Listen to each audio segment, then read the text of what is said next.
What we do here is go back.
Hello there, everybody.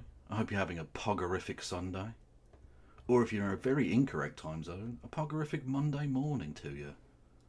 You Australian filth. I should point out, and I apologise for leaving that fucking noise on. Notification noise is off, prick. Jesus.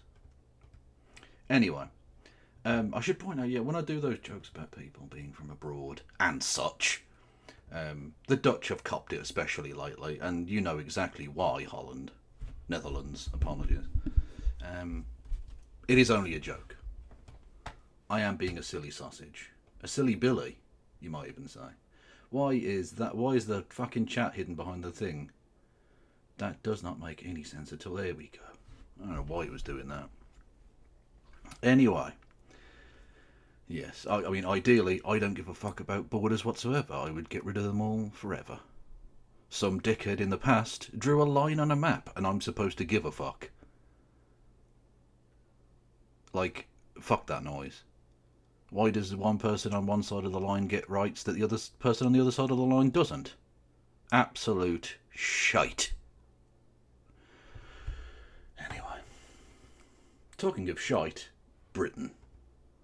Yeah. We're going to be, I'm going to be on with No Justice MTG to talk about British stuff. Because Britain's rubbish, isn't it? If there's a thesis that one can take from my entire channel, it's that Britain is a bit shite. Get the emotes ready, everybody. Oh, and by the way, if you want the emotes, you can subscribe to the channel, can't you? That's a thing you can do. Stop it. Get some help. As Glenn Perry just did. Thank you very much, friend. And thank you also to Cupcake Chaos for resubscribing. Both of them for far too long. But I appreciate their existence. Their essence. Yeah? You can follow. You can hit the follow button. You can subscribe. You can subscribe with Amazon Prime. You can give subs to the community. You can do bits messages. 200 bits or more gets you a text-to-speech. You can do super chats via the Streamlabs link below. $2 or more there gets you a text-to-speech. We've got Discord. We've got Patreon, PayPal, Blue Sky, TikTok, Twitter, although who gives a fuck, really. Threads. I've got Threads now, so that's a thing. And if you're on YouTube, hello there, YouTubers, you can smash the fuck out the like button. You can commit acts of genocidal hatred against the subscribe button. You can also do super chats. You can become a member for as little as 99p, and you can give memberships to the community. Thank you, Lord Fritus, for gifting a sub to Jimspeak. We are now on a hype train on the Twitch, which basically doesn't mean anything. But if we get to level 2 of the hype train, I will finger Keir Starmer's prime ministership, because it's already dead. It's already fucking dead. It's so dead. The Tories are so unpopular, and yet the recent polling suggests he is now down to a lead of 4% against them. 4%. 4. That's nearly margin of error against a party who are also dead. Like, how do you lose to a party that's already dead? I don't know. Hello You there. beat the Labour Party. I am talking about the Labour Party, yes. Britain is having a corpse-off between the Labour Party and the Tory Party to see which party can die best or something. I don't know. It is pretty remarkable, isn't it? Yeah. But the thing is, Kevin, of course, the issue, of course, is that if the Labour Party was led by anybody else, it'd be 20 points ahead of the polls. True. If only there was like an independent MP they could bring in that would be completely dissociated from the current leadership that are just so tainted. Someone may be in a seat nearby to him, so he understands the issues. That maybe has occupied that position before. I'm just saying that there are options. Make Andrew Feinstein leader. No. I suggest we just make. I don't know. Who should fuck it? Make David Cameron leader. He's been Prime Minister for the last fucking 20 years anyway. Literally, I mean, who would notice the difference? Yeah, fuck it. You've already got George Osborne at number 11, so it makes sense. Yeah, exactly. Yassifies George Osborne. Indeed so. Girl boss, etc. Oh dear. Oh god, it's so miserable. Why do we keep putting we have so few women in like the highest of high offices in this country. Why do we keep putting shit ones there? Well, it's I mean, to be fair, it's like the men. There's honestly, if anything shows the equality of genders, it's the fact that only the worst people, regardless of gender, get to the top of British politics. It's just the worst cunts, all of them. Yeah, it's just not great, is it? But it just stands out more because there are fewer of them that are women. Like we've had three femoid prime ministers, and they've all been atrocious. They have all been atrocious, and now we have had a single female Chancellor of the Exchequer, and our sample of one. I'm going to say that all women are terrible at being Chancellor because we've had one and she's been shit. That's 100% success. Well, they don't understand the money, do they? Women too busy thinking about lipstick and shoes. That's what I reckon. Women be shopping. It's exactly. True. I'm women. But I'm glad to see. I'm glad to see. Right, the country's on its knees. There's so much to fix. I'm glad we're taking care of the big priorities, which is, of course, people having a smoke in the beer garden. True. Only the most important issues. Honestly, on top of renting out mouldy flats, presumably to J.K. Rowling. Yeah, no, absolutely. 21st century Rackman, here we come. I honestly, it seems like they're running on fumes from the start. Usually a new government gets in, and they've got big ideas to do something. They might be terrible ideas, and they often are, it's British politics, but they're at least big ideas to do a thing. This feels very much like Rishi Sunak's back of a fag packet, that's cigarettes for Americans, back of a curry wrapper type idea to have people going into the military for a national service, which wasn't ever a thing that they'd mentioned before, that they obviously just dreamt up at 2 a.m, and they're just going to sort of throw it out there and see what happens. But this is a guy who's just become Prime Minister and he's doing those ideas. Yeah, of course, absolutely. That wasn't in the fucking manifesto. He'd never talked about that before in his fucking life. It just shows you just how kind of bereft of ideas the current Labour leadership are. Yeah. It is literally absolutely incredible just how they haven't got a fucking clue. Well, they're running on fumes. They're acting as if they're the kind of punch-drunk old government, in the way that the Gordon Brown government shambled on, or the Liz Truss / Rishi Sunak governments carried on. That kind of pathetic, like waiting to die. Like an injured animal just sort of dragging itself along until the maggots start to eat it. Like that sort of thing. But he's just become Prime Minister with a massive majority. And he hasn't had to face a single Prime Minister's questions yet either. Oh my god, that's going to be embarrassing, isn't it? Sir Keith doing PMQs. Bloody hell. Well, at least he's got fucking Rishi across the box for the next few weeks at least. So he can take heart from that. Yeah. Absolutely, absolutely. I mean, they've had like one prime minister's questions. It wasn't a real one because Rishi Sunak just said, "We both agree in sending money to Ukraine." Yes, I also agree. Thank you. I also agree. Yeah, I with meant that. like a Well proper done. PMQ, not the Yeah. post-election rundown bit. No. Yeah, exactly. That was like the last day of term at school. Like no one's learning anything. Yeah, it's like roll in the TV, put a video on. Exactly. Yeah, put on some Basically the same as some watching fun Kids house. Down Let's go. Yeah. So yeah, I mean Britain's fucked basically, isn't it? Thing is, as well as that, they Simon Red Lewis pointed this out on Twitter that they seem to still be acting like a political party who's heading towards an election rather than one that's just won a gigantic majority. Well, they did. I bookmarked the thing that Keith sent out today, right? And it's literally, it looks almost word for word exactly like an electioneering type postery thing that they were doing during the election, right? He's using the same language and the same fucking bullshit. Hang on one second. Here we go. So it says, it does the thing about, we've got to fix the foundations. And then look at this last paragraph. Never again can Britain go back to the chaos of the last 14 years. We must change to a politics of service. One that puts country over party and treats the public with respect. Bingo. He's literally still doing the bingo bit. It's thing is as well as, and I know I said this at the time, I'm going to say it again. There is no such thing as putting, as in earnest, right? As in earnest, putting party before country.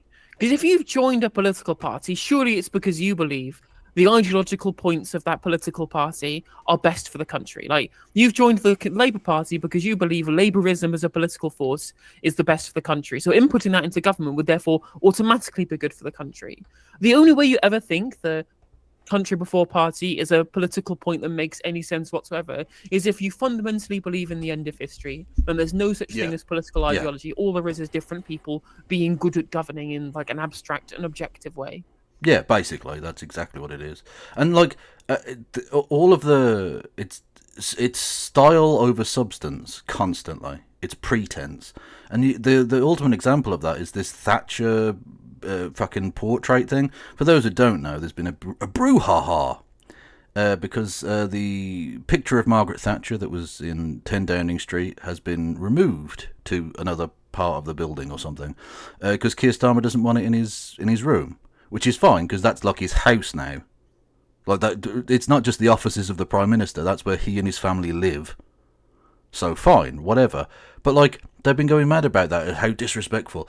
I'd much rather he got rid of Thatcher's policies from Downing Street, actually. True. I don't give a fuck about the poster. It's all about vibes. Yeah. Like, I don't give two fucks about some picture on the wall. Like, if you go into any old building in Britain, it's going to have pictures of wankers on the wall. Like, evil fucking people. Like, dickheads who, like, especially if it's got, like, their name and then of India or of Tanganyika afterwards. Because you know they did some fucked up shit in that place. That's why they got that name, right? Evil, crazy shit.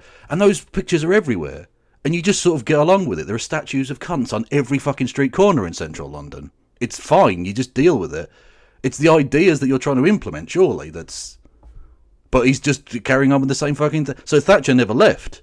She doesn't need a picture on the wall because her fucking spirit infests every nook and cranny of that fucking street. But you just the problem is with most liberal types is they very much engage in tone but not content. Yeah.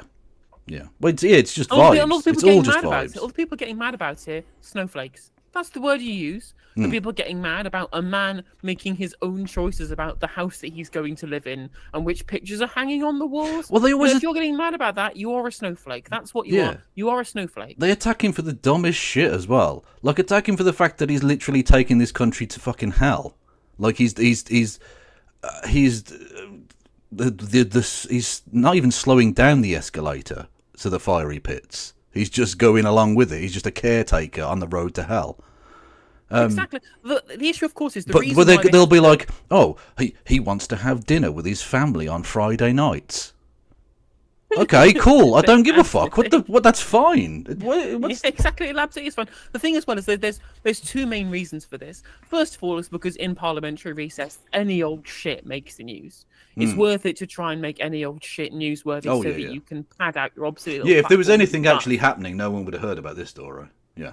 Yeah. The second point, though, is that they obviously all believe with all of the policies. Yeah. They all support the policies of the Labour government, because they're essentially the same as the Conservative government that we got rid of, with a nice kind of red rosette on the front. And in the absence of any actual left-wing policy to get absolutely mad about from a right-wing journalist perspective, they have to find a way that makes him look bad because he's the red team. Because they hate him because he's the red team, because red team bad. But in terms of policy, they can't really criticize him because he's just the fucking same as the blue team. Yeah. So they have to find inane bullshit like taking away Margaret Thatcher's photo or Angela Rayner going to the club in Ibiza, as if either of these things are in any way scandalous. Yeah, oh no, absolutely. The Secretary of State for having it fucking large. Did you see her? Absolutely bops in. And you know Absolutely, what? absolutely. For once, a politician didn't seem like a fucking lizard in a human suit. They seem like a human. She acted like a human would, and the political establishment went mad because she's working class. The fact that Rishi Sunak was like filmed doing the same shit, but he's a posh boy, so that's fine. Yeah, and of course Nadine Dorries, the Boris Johnson's, I think, official dick rider, I think is her position. She decided to come out and say this was unbecoming of her position. Of course, She's Nadine becoming Dorries, a pain in the arse. well, Nadine Dorries, of course, when she was still a sitting MP, took time out from that position, didn't give the money back, to go to Australia to be in I'm a Celebrity, Get Me Out of Here, during which time she ate an ostrich's anus on live television, becoming. which is very becoming of the Right Honourable Nadine Dorries MP. Yes.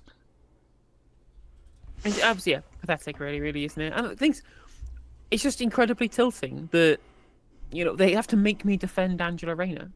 Yeah. They're making me defend something I actively dislike. But the commentary is so inane in terms of the kind of the level to which it's newsworthy, and kind of disgustingly classist the way that they talk about her.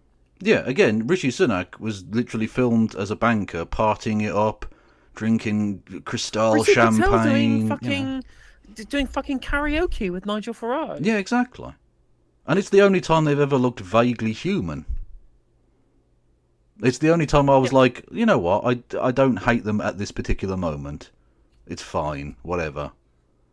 I hate everything else about them, but this makes them seem like human beings. It does. It absolutely does. And then we complain. Then the media complain about, there's no characters. Because every time they show any amount of character, you say it's unbecoming. You're supposed to be a statesman. She's Deputy Prime Minister. She's basically Secretary of State for doing fuck all. It's fine. The problem, of course, is that when they say character, what they actually mean is casual misogyny. That's what they mean by character. What we mean is somebody who tells off-colour jokes, like they're fucking a discount Roy Chubby Brown. That's the character that the press are talking about. That's why Nigel Farage. Boris Johnson, yeah. Yeah, and Boris Johnson, yeah. Anyway, shall we get on with Trevor Phillips? Oh, I do indeed, yeah. Rather than just watching the weather in Antananarivo. Well, you say that. Lusaka. There you go. True. Boom. Hang on, was I showing you that screen? Yes, you were, yeah. Oh, fuck. I meant to... Oh, shit. Okay. So, I've been looking at this. And I thought... When you read it out to me anyway. Well, exactly, but I thought that's a nice placeholder for the discussion. But actually, I was showing you a map of Southern Africa. Brilliant. I love Southern Africa. Love it. Which country is Lusaka even in? Zambia? Zambia? It sounds Zambian to me. It sounds Zambian. You couldn't have been more British then. Honestly.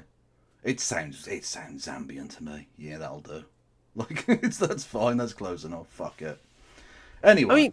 I mean, yeah, it is Zambia, yeah. Yeah, there you go. A weird shaped one. Well, let's be honest, they're all weird shaped. Like, I was literally doing a joke the other day about it was nothing to do with colonialism. They've just got very straight mountain ranges in Africa. That's why all the borders are all straight. And then they go off at right angles because that's where a straight river meets it. They've got like natural canals. It's crazy. So they're all a bit weird shaped. So I know Luanda is the capital of Angola. I know that. Okay. Yeah, that's fair enough. I'm trying to think how many capitals I even know in Africa. Probably not many. I know probably a few. I don't know that this is relevant to anything. No, it isn't. But I like talking about. Well, what the fuck's happening with Namibia? What the fuck is that little fucking dick hanging off the end of Namibia? Do you want to know why? I actually know the reason why that's a little dick. Really? Yeah. It was to do with the King of Belgium, I believe. Of course it was. Of course it was the King of Belgium. Yeah, because naturally. They had some territory in the area back... Because these borders are actually more modern than you would think, anyway. And he liked to go... He was something about going fishing in a certain river. And so he had to have legal access to this river. So they decided to carve out a weird little fucking strip of land so he could get to the river and do his fishing on this river. And then they just became a part of the modern nation. That they've just got this pointy, sticky, outy bit because some cunt wanted to go fishing. Well, at least that means that Namibia, Botswana, Zimbabwe, and Zambia have like a little spot where all of the countries' borders coalesce. Yeah. Quite neat. Also, it does also kind of look like it's trying to keep several of those countries apart. Like with Afghanistan separating, was it Pakistan and China or whatever, with that little pointy bit? And you just like, you cheeky fuckers. Yeah, Angola and Botswana clearly have beef. Well, exactly, yeah. Peacekeeping, that's what it is. It was great foresight on behalf of fucking Leopold of the Belgians. He saw it. He saw it 150 years ahead of time. Yeah. My favorite kind of meeting point of three countries' borders is between Finland, Norway, and Russia. Because you got two signs. So this is on Finland. It's like this is the 3 points between these countries. Norway, the very same. Isn't it great how we're the three countries? And the Russian sign is, it is not allowed to cross any borders. If you cross the border, you will be reported to the authorities. And I'm like, oh, clearly Russia has no chill. Yeah, zero chill. Please come to Brazil. I'd love to go to Brazil. Brazil sounds amazing. I've got friends in Sao Paulo. I'd love to go one day. It looks incredible. But I don't have the money to travel to London, let alone fucking Rio or some shit. Anyway, enough of this international chicanery. Let us get on with British shite. There's Brazil. Told you. Hey. Thanks for the editing, Sky News. Stop it. Get some help. There's a new team. Right. Trevor Phillips. Twat. I don't like him. He is. He's just a bellend. He's a twat. Former head of the Race and Equalities Commission, which you'd think would make him based. It does not. No, he also was I think he still actually is a fellow at Policy Exchange. Basically, he got mad because some leftoids on Twitter called him an Islamophobe. And so he went to crying to Policy Exchange to write a whole last thing about how, accusations of Islamophobia are stifling the debate. Well, don't be incredibly an Islamophobe. thin-skinned man. Don't do that. Yeah, he is a dusser and a dwad. Lovely callback. And a Dallandless shid. True. And if reasons are to believe, he's back on the bottle. For legal reasons, we have no evidence that he's back on the bottle. True. That is, of course, a reference to Alan Partridge. True. Anyway, no, not the Department of Equality. It was a quango rather than a government organisation. But anyway, regardless of that, thank you to Scribby for resubscribing. Much love. Don't forget, you can subscribe and do bits messages on the Twitters for both myself and No Justice. And you can become a member, give memberships, and do super chats on the YouTubes for both of us as well. It is a way. You can now be a member of Kevin Logan's channel on YouTube. You can do that now. That's a thing that you can do. Indeed. And eventually I'll get round to giving perks for that. Because at the moment you get one picture of me. And that's it. Because I don't know what the fuck I'm doing. But eventually there'll be things that move. So unfortunately, there's no animated emotes on YouTube. It's just there will not be ones. things that move. I lied. I apologise, but you can't have your money back. Anyway, yes, let's go on with this dickhead. Team in number 10, promising to change everything. It's all going to be different and better. Definitely. Well, maybe. Okay. Keir Starmer's back-to-school message this week was less D-Ream and more Morrissey. Yes, things will one day get better, but heaven knows we're all going to be miserable till then. Oh, Jesus Christ.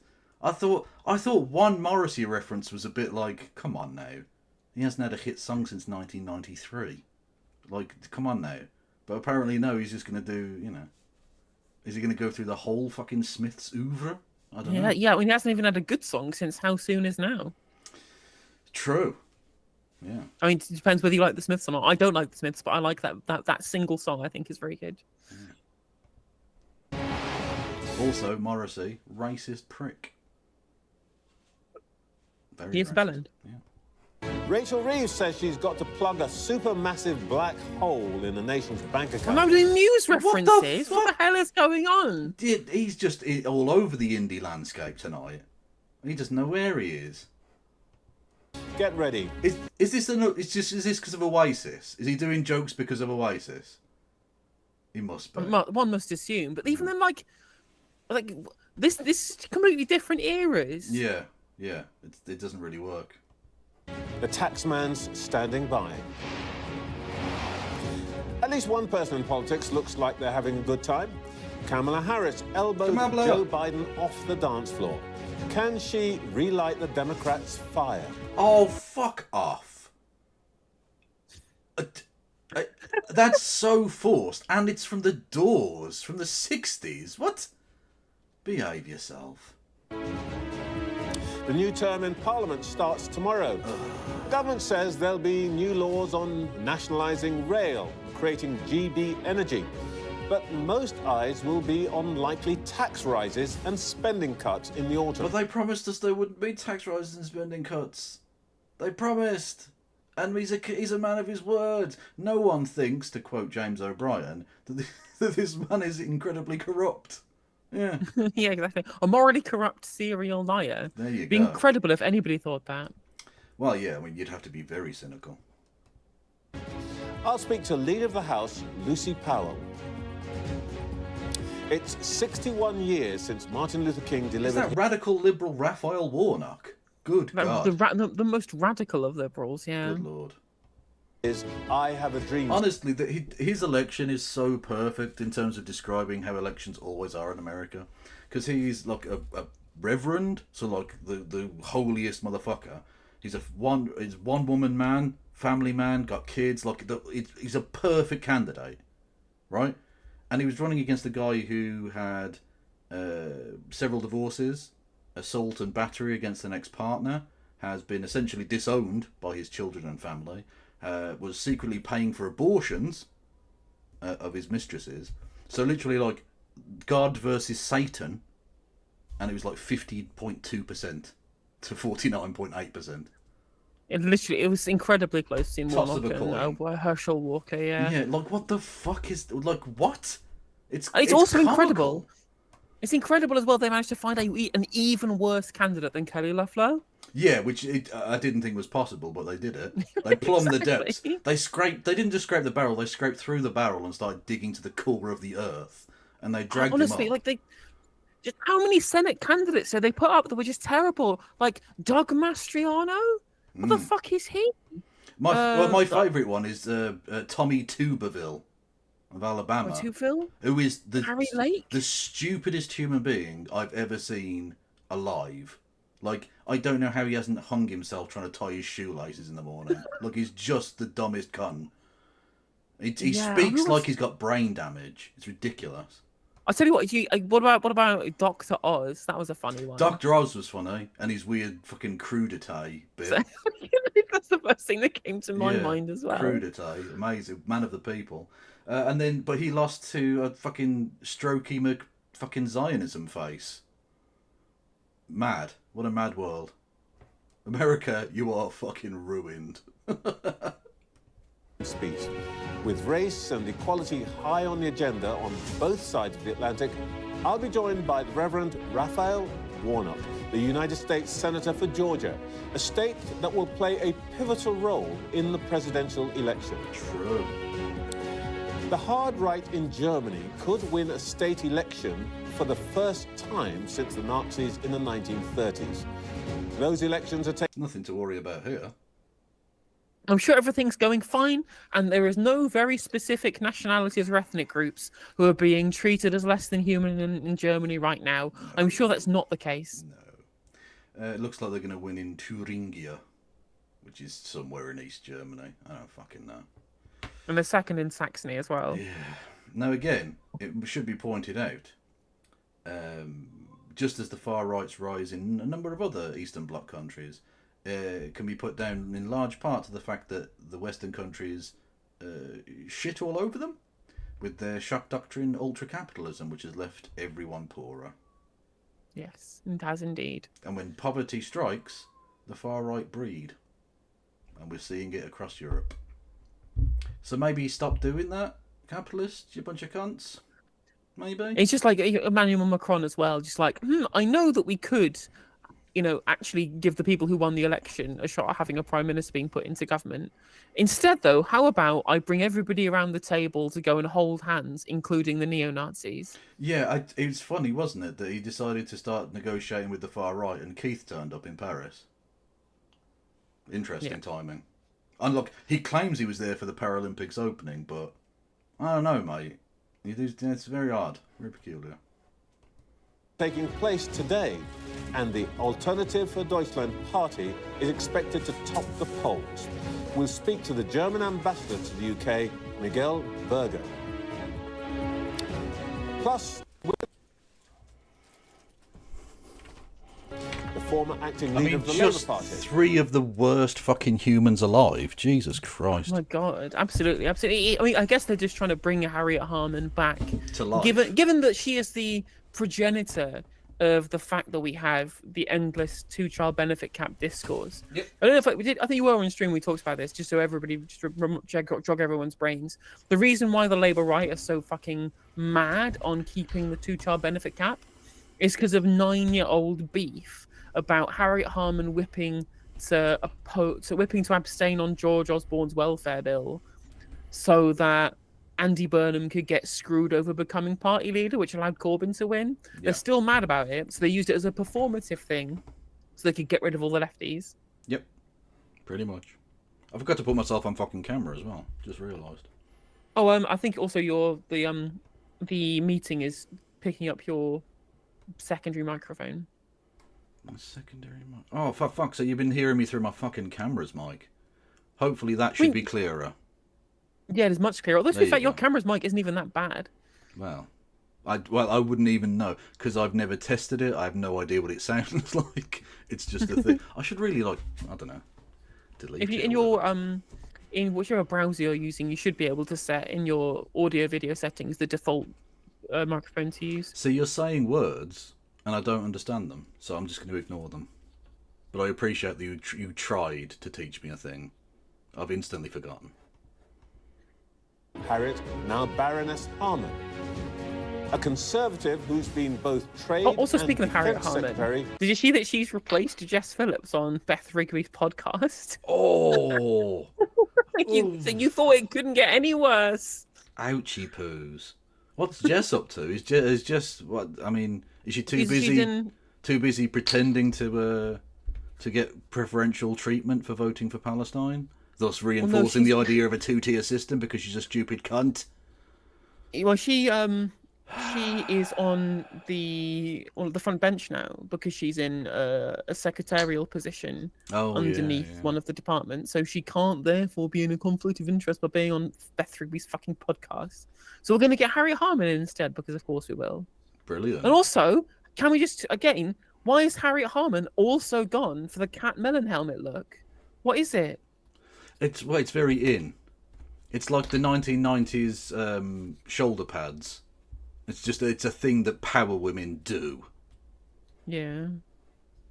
And chairman of the Apart party, from Cillian Fox. Well, yeah. And the former Lib Dem leader and business secretary, Sir Vince Cable. How are you alive? God. How are you here? This fucking cadaver. What? What he's crypt have looking they at the- dragged which, him from?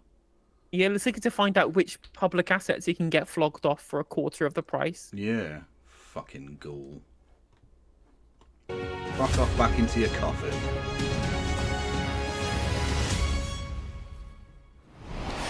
Welcome to Sunday Morning with Trevor Phillips. Dare I say it, an oasis of stability and calm. Is he okay? Is he trying to sound like Trevor McDonald? The cadence, look, because I've heard him talk normally. He doesn't talk like this. He's doing the Trevor McDonald cadence thing from the news at 10. He's doing that thing. He is, isn't he? It's very odd. Thank you, Welshie Jim, for resubscribing. Much love. That's true, Becca. Angelina Turbulent does have work. the best hair in Parliament. Absolutely, 100% would say that. That's true. She has the best hair, and she puts her hands up in the air. Boop, boop, boop. True. Whilst again, Well, fulfilling her role as best she can as the Secretary of State for Having It Large. True. How did Vince Cable have a tweet about Deng Xiaoping? What? Ben has all of the. Well, back in the 70s. He was tweeting about Deng Xiaoping coming into power. Yeah. In April 2020, he tweeted out, "You don't even need to be a communist or a socialist to recognize the positives as well as the evils in Lenin's rule. Not least, his new economic policy established pragmatic market socialism, which eventually succeeded in Deng's China." I don't think Deng Deng Xiaoping did market socialism, No, Vince, but that's okay. one of the most comically illiterate things I've ever heard. What the fuck are you talking about? Just stick to selling things off at multi-billion-dollar or billion-pound losses to the British taxpayer, please. It's what you're better at. the former Prime Minister Harold Macmillan was once asked, what is most likely to knock a government off course? He famously replied, events, dear boy, events. Well, there are plenty of obstacles for the new Labour government to navigate. In his first weeks as Prime Minister, Keir Starmer has faced street riots, the threat of strikes by train drivers, teachers and doctors. His Chancellor warns of an economic crisis, and the small boats are still bringing hundreds across the Channel. They're determined to start this fucking race war. They're absolutely determined to just carry on with the... Rather than take the heat out of the situation, let's just push, the boats are coming. Be scared of the boats. Constantly. I mean, it's almost like the Conservative Party were deliberately trying to push this into the public consciousness as much as possible, so that it would be the immediate first thing on the in tray that we'd spend fucking 5 years yabbering about. Yeah, this is going to be the boats parliament. Fucking hell. Yeah. Looking at our closest allies, maybe we shouldn't be singing the blues. The American election is increasingly raucous, bitter and divisive. In parts of Germany, an anti-immigrant, nativist, some say neo-Nazi party may tonight be voted in. Some say. I mean, they're pretty obviously so. They've got Nazi connections left, right and centre. Mainly right, let's be honest. To power in regional elections. And to top it all, our nearest neighbours, France, can't even agree who should run the country. Technically, our nearest neighbours are Ireland. I don't think they should be, because Northern Ireland shouldn't be a thing, mate. But, we do actually share a land border, technically, with the Republic of Ireland. We share a land border with Spain. Technically, we do as well, yeah. Although, we shouldn't. That's Absolutely ridiculous. Well, mind you, the Belgians say to be fair, that... It's better than France, though, who have to share a border with Suriname. True. I mean, they could always, again, give that land back. It's true. They absolutely shouldn't have a border with Suriname. And Spain have got land in Morocco. Because, of course, they have. Yeah, weird exclaves. It's so weird. Yeah. That they didn't have a government for 2 years. And those were the happiest 2 years of their recent history. A lot for us to get our teeth into, so let's start with government. The leader of the House of Commons, Lucy Powell, joins us from Salford. Good morning, Minister. Good morning, Trevor. Can we just start with... Yeah, let's get her to the windiest place we can. It'll make her look silly and the audio will be shit. Yay. He's literally in Media City. Yeah. We can see, rooms in the background behind you. Why are you doing this? Not just in the wind, but right by the water as well. Yeah, this not seems... just that, but it would be a 2-minute walk from where she is to that studio. So just go there. Sorry, I have to put my fan on. I'm sweating. Apologies. Yeah. The whole point Very in similar. having studio television is to minimize outside influence as much as possible and to make your broadcast as cheap and as efficient as possible. So what we're going to do is we're going to just make somebody stand outside for no reason, ruin the air quality and hair and makeup at the same time. Although what I do love, and I suppose there is a certain sense to it, but we've just had transfer deadline day in English football, and just to watch random knobheads have to stand outside the training ground of like Notts County all day and report on it as if there's going to be anything interesting happening there. I love it. It's just so fucking pointless. Like, well, what do you even know? Like, the people at the studio know it before you do. So what's the point of them being there? Yeah. The Grenfell inquiry, which reports this week. We've recently seen renewed concern over fire in a tower block in Dagenham. Will the government commit to accepting the Grenfell inquiry report's recommendations? No. Well, the Grenfell inquiry is reporting next week, as you know, and Angela Rayner, the Deputy Prime Minister, will be responding to that when we see it. And of course, the government will. True, but she's got to have a come down first. She's in a pill hole right now. She's, you know. Absolutely. All you need is a Valium up the arse to lower the level. You know, that's fine. True, absolutely, as you do. What I will say though is that, of course, I'm not really going to rag on the Labour government too much over Grenfell when it wasn't their fault. Yeah. Specifically, because obviously we're seeing flat fires happening again, allegedly due to problems with flammable cladding that were supposed to get sorted by the last government. They've had 5 years, 6 years to sort that shit out and still again get round to it. We know what they have managed to get round to, chap. They have managed to get round to giving literally every single Conservative MP who was called to give evidence to the Grenfell inquiry either a peerage or a knighthood for their services to murdering citizens, apparently. Yay. Do you ever feel like they're a part of a club that you're not in? And True. that they all A big look after club, one might themselves, say. and you can go fuck yourself? Do you ever feel like you've been swindled? Absolutely.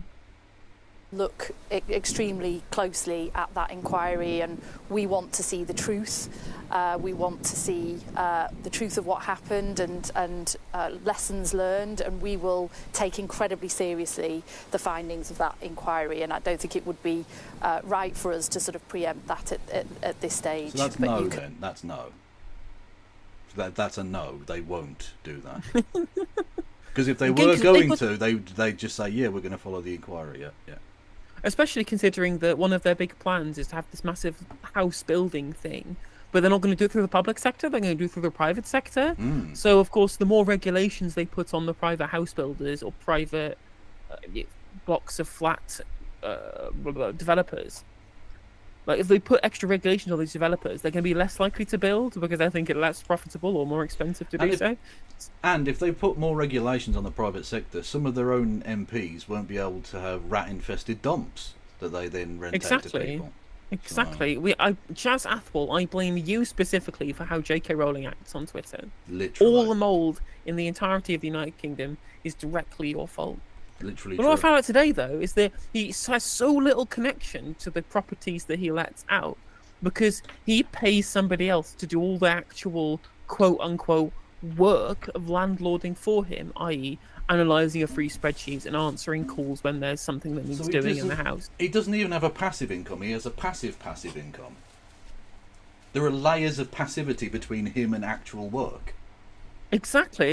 And again, the biggest landlord portfolio of any MP in Parliament. You know, Labour Party, Democratic Socialist Party, apparently. Yes. That lasted a long time, didn't it? Yeah, that was nice, wasn't it? Yeah. But Keir Starmer, ethical case for socialism, is rats in your flat. Absolutely. This guy replaced Sam Tarry, who was sacked from the front bench for standing on picket lines. It's incredible. Somebody just pointed out in my Twitter replies. It's incredible that we have Joe Biden, wizened cadaver Joe Biden, genocide Joe, being proud of being the first president to ever join workers striking on a picket line. And then on the other side of the Atlantic, we have the Democratic Socialist Party getting rid of MPs for standing on picket lines and replacing them with slumlords, actual factual I think you'll find slumlords. the highest quality candidates. True, that's exactly what they are. Exactly what they are. Yeah, highest quality candidates. Can be assured that the government will respond fully and take on board that inquiry findings. And that's an interesting point, Ben. There Okay, thank you. Now, you've published...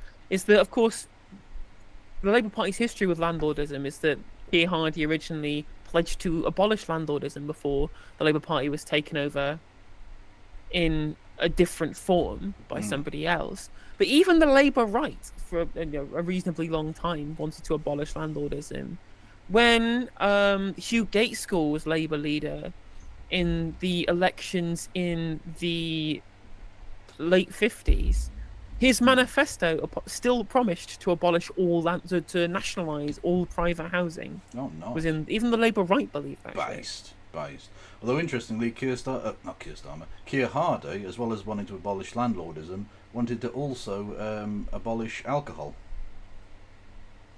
They were literally they wanted to ban all alcohol. They wanted to do a prohibition, like they did in America.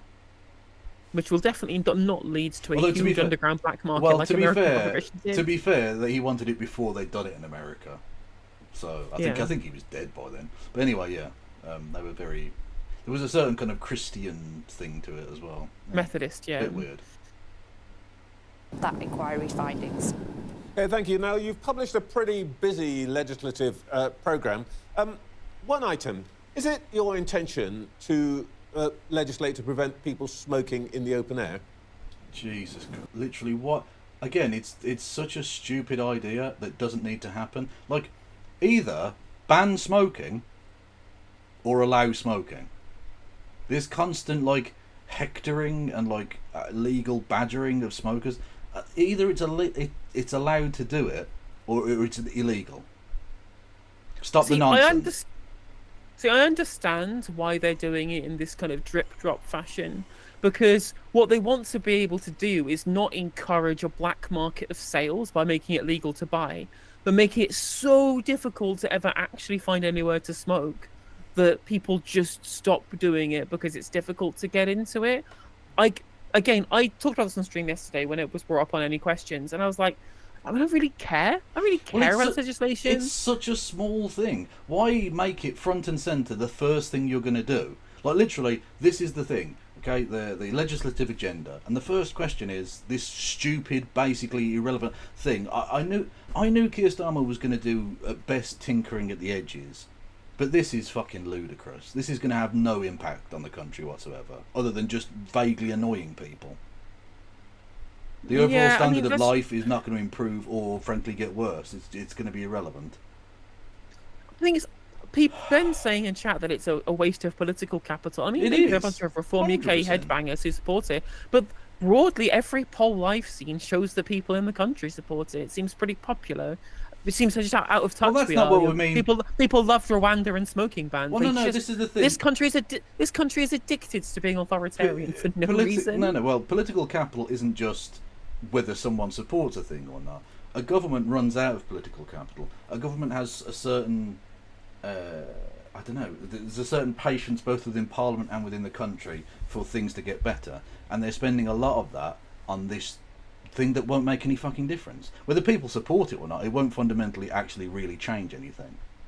Yeah, I think my biggest criticism of it, I think, is being pointed out in chat here as well right now. The biggest criticism isn't the actual meat of the policy itself. I'm pretty ambivalent broadly on what the policy says, but it being their number one priority, sixth week of governance, talking about, again, not the NHS, not the state of our schools, not the fact the water industry is literally about to collapse. It could be in weeks that Thames Water goes under, and what we're talking about, smoking bans. Like, maybe that's something, if it's popular, you leave until like halfway through your exactly. This is not day fucking one. Exactly.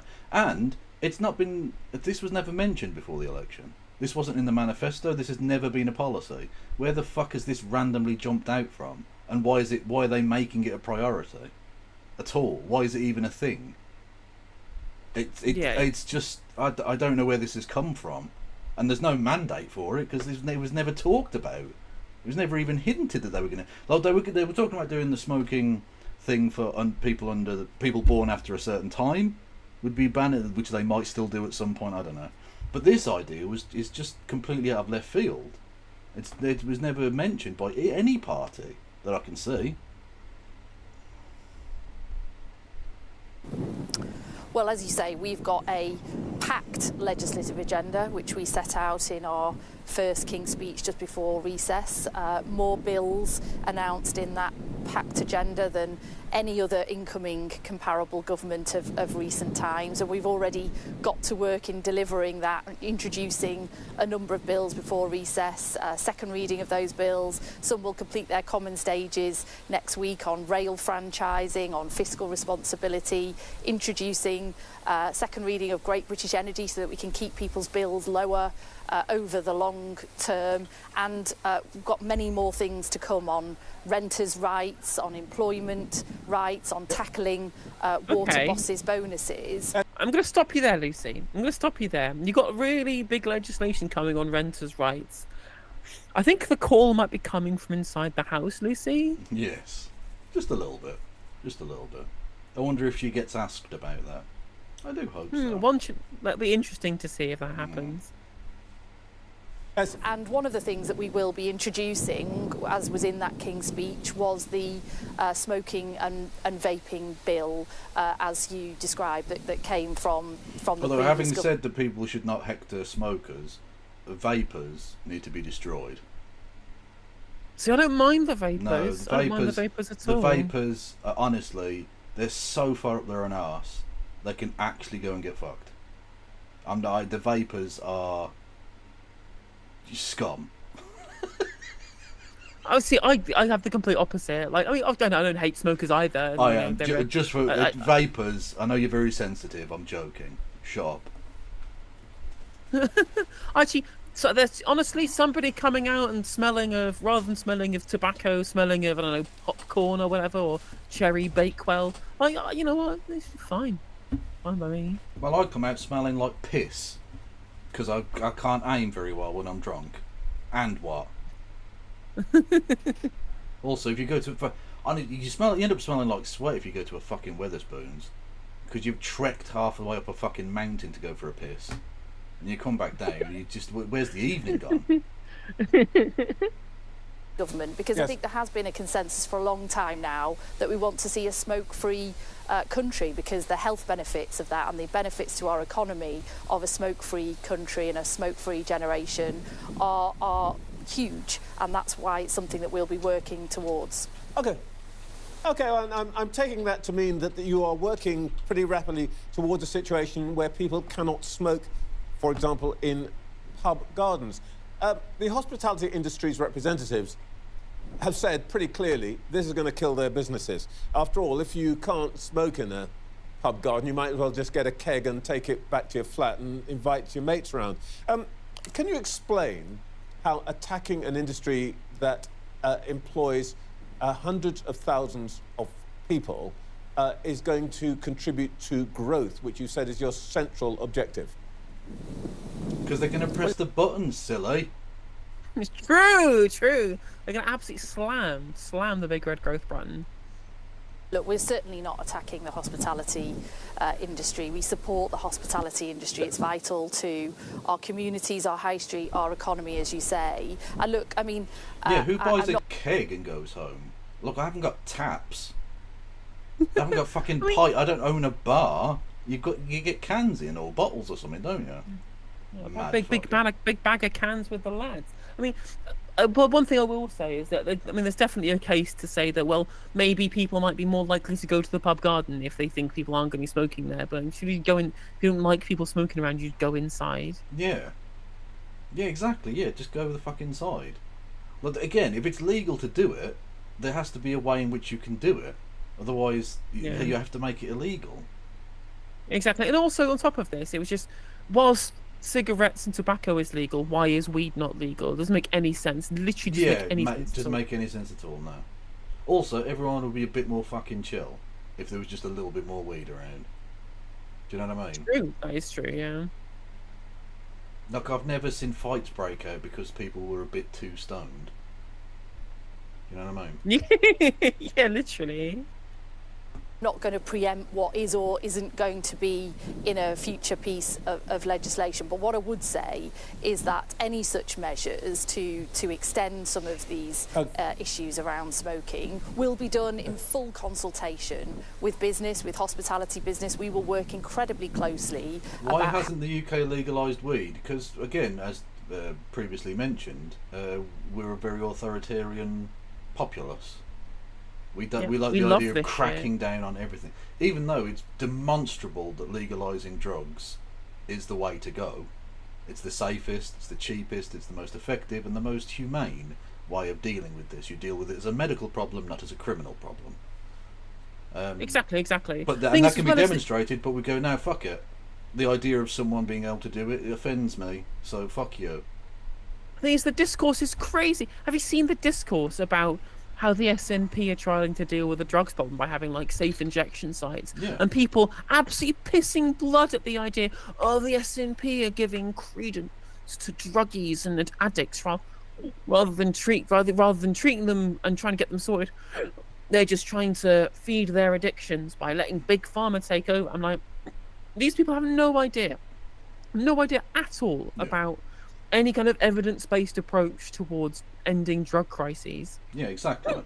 It's the best thing you can do to prevent the preventable deaths of drugs is to have those kind of places on hand where you have medical professionals and you have clean needles that aren't shared, and that if some medical situation comes about, the medical personnel can deal with it, rather than a druggie using a fucking shared HIV needle, either getting HIV from the fucking blood already on the needle, or freezing to death in a fucking alleyway, which happens all too often in Scotland, because that's a thing, you know.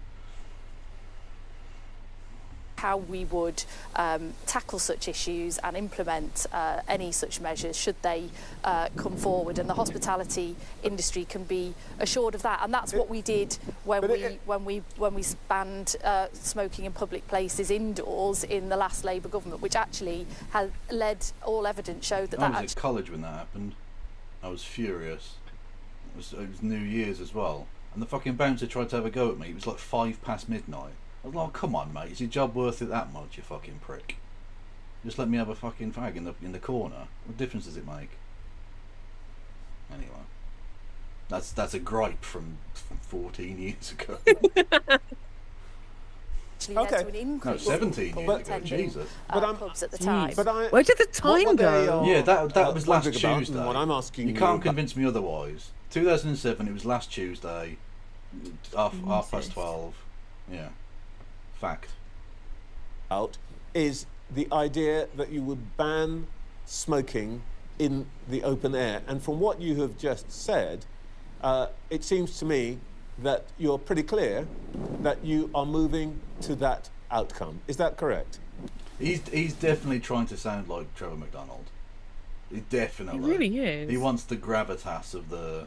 We just have Sophie Ridge back. Yeah, please. She was alright by comparison.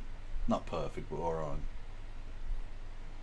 Well, look, as I've said to you, we've got a piece of legislation that's still being developed, that's mainly based on the legislation that was brought in by the previous Conservative government, because there has been this consensus for some time that we want to get to a situation where people no longer smoke, and that's why increasing the age at which you can buy cigarettes is a key part of that. We also want to tackle this scourge of vaping, by the way, which is real rights for many we know about the people. past measures, but I'm really just asking you about what you plan in relation to smoking in the open air. Just are you in favour of banning that? Or she literally just said that, didn't she?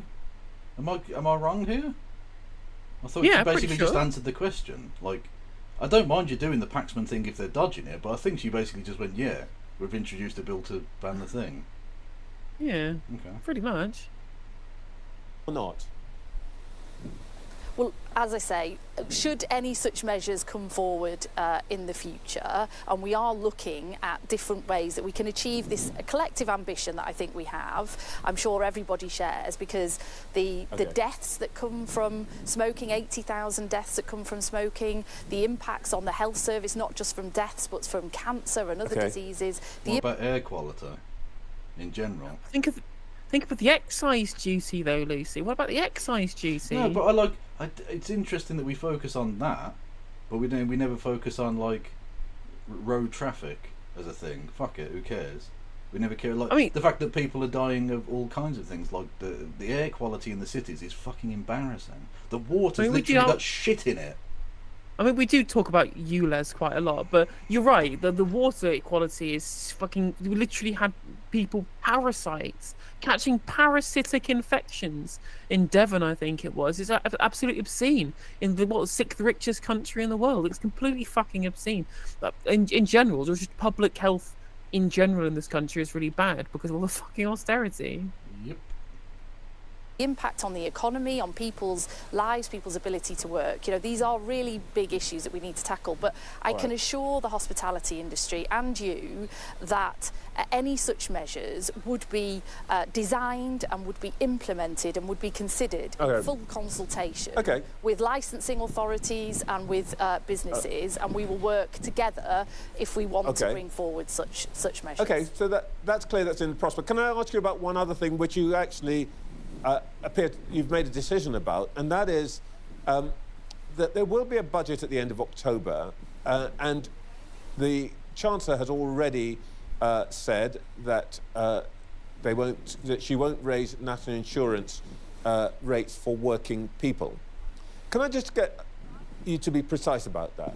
No. Does that mean that you will keep both employee contributions and employer contributions at the current rate, or does the Chancellor's pledge only mean that she will... Won't someone think of the companies? I know, it's very frustrating. Although, to be fair, they specifically said taxes on working people. So I think from a basic level of English comprehension, that wouldn't rule out increases the employer contributions from national insurance. Well, what I will say, whilst we're on the subject of not raising taxation on working people, this is also just nonsense. This is an absolute nonsense because I thought you were going to do a segue into shilling, yeah. But it's important. This one point I was going to make was that in the run-up to the election, they did say, well, no tax rises for working people, income tax, national insurance, or... What was the other one? The VAT? Yes, VAT. That was the other one. And that's a lie. It's just straight up lie, because they are increasing income tax on working people. They're not increasing the rates that you pay on income tax. They're not increasing where the brackets are. But the value of those brackets, that's staying the same. So as inflation goes up, we'll get fiscal drag, which will increase the real terms taxation on working people. And they committed to like another 6 months at least, if I remember Jonathan Reynolds correctly, in the run-up to the election. So unless they actually U-turn on what they said in the run-up to the election about income tax thresholds not moving with inflation, then they are going to be taxing working people more. What's that? A Labour politician lied about something? I don't believe you, No Justice. Exactly. I don't believe it either. They're called right and honourable, so checkmate. Wrong and dishonourable. Not raise rates on what the employee pays, but what the employer pays may still change. Well, look, what we said in the election and what we stand by is that we won't be raising income tax, we won't be raising VAT, and we won't be raising national insurance. But as you say, we've got a big budget coming at the end of this month. Those matters are for the Chancellor. I'm not involved in those discussions, as you would expect that I wouldn't. Neither is Keir Starmer, to be fair. Like, he hasn't got a clue what's going on. Absolutely. be at this stage. But we are facing a difficult situation. Look, we were elected on a mandate of change, and as I've been laying out, we are delivering that change through our legislative agenda. But we do face a difficult economic situation, and the Chancellor will that's very helpful. Those judgments herself. What I understand from what you've just said is that neither employee contributions nor employer contributions will go up. Can I ask you about one other thing? The motoring group... Again, it's frustrating because if we had journalists who knew what the hell they were doing, the immediate response to that would be, okay, so you can't rule out an increase in employer contributions, but we'll see when it comes to the budget. But you've already committed to the fiscal track. So you literally, in that response that she gave, she specifically said, we are not going to raise income tax. She didn't say, we are not going to be raising the rate of income tax, which is what the kind of lines that you heard from Labour politicians during the election campaign, because that's true. They aren't going to be raising the rate of income tax. They're not doing that. But what they are doing is keeping the thresholds where they are, which is going to be fiscal track. So she did lie. She just totally lied. They are raising income tax unless they U-turn massively. The RAC has called on the government to reverse Rishi Sunak's 2022 cut in fuel duty, which is, I think, 5 pence, costs the Treasury about £2 billion a year. The RAC says that the energy companies aren't passing on the cut, and so motorists don't benefit. Motorists? The energy companies are taking it as profit. Is that on the table? Also, that is 100% true, by the way. Economics 101, for people who aren't aware in chat, the price at which a commodity is bought and sold is based on one thing, and that's supply and demand. Where they sit on the supply and demand curve. If you cut a tax on something, like if you cut VAT on a product, it still sells at the same price because that's where the supply demand curve meets. Because that's the amount people are willing to pay for it, essentially. So if you cut the VAT on it, why would they make it lower? Why would they lower the price if you cut the VAT? Because people are still willing to pay the higher price. So they will just take it in profit. This is exactly what happens when you give subsidies to landlords, for example, like mortgage relief or negative gearing, like they have in Australia, on how landlords rent out properties. People keep saying, we can't tax landlords more, they'll just put up the rent. I'm like, no, they won't. The price of the rent is supply and demand. It's where those things meet and the willingness to pay of the renters. So they won't do that. If you cut their taxes, or if you raise their taxes, the price will still stay the same. It just shows you how much profit they will end up making. Now, of course, in some cases with a restricted rental market or without enough actual supply, they would be able to bump up the prices indefinitely because of the inelasticity of the market. But broadly, these discussions about tax rises getting passed on to consumers is complete nonsense, because if consumers can't pay, because they can't afford to, because it's gone over their willingness to pay, they won't pay it. Oh, that's where the supply demand curve meets. We could introduce a kind of MAU tax on landlords, maybe. Just I mean, maybe do something like that. I think that's within TOS. Absolutely, I think so. Because it's just a tax. I'm just talking about taxing them. Yeah, just taxes. All we're talking about here, when we talk about a potential MAU or a Ho Chi Minh tax as well, all we're doing is just taxing them. Just tax the landlords. Okay, yeah, it's fine. I don't know is the honest answer, because I'm not involved in the budget decisions. You wouldn't expect me to come onto your programme and speculate about a budget, because I would be purely speculating. These are matters for the Chancellor. She has done an incredible job in a very short period of time looking at the country's finances, and what she's found is appalling. And to just take the metaphor that you started off at the beginning of your programme with your Manchester music references, don't look back in anger. I'm afraid we do look back in anger at what the last government left. Why did you laugh at that, you cunt? That wasn't funny? Don't laugh at that. I hate these Westminster wankers. It's all just chummy bullshit. It's not even the biggest issue. It just annoys me. It's an irk. To this government in the economic inheritance, now we're faced with some really challenging choices that we will come to Oasis before the end of this interview, if we may. Suck my dick. Well, let me ask you about a decision that she's already made, which is to means test the winter fuel payment. When the Prime Minister said this week those with the broadest shoulders should bear the heaviest burden. Was he talking about the 10 million pensioners Yes. who will lose that allowance? No, he was talking about Hassan, who's got big shoulders. Tiny head, but big shoulders. But again, it's incredibly frustrating. And again, they're opening themselves up to this.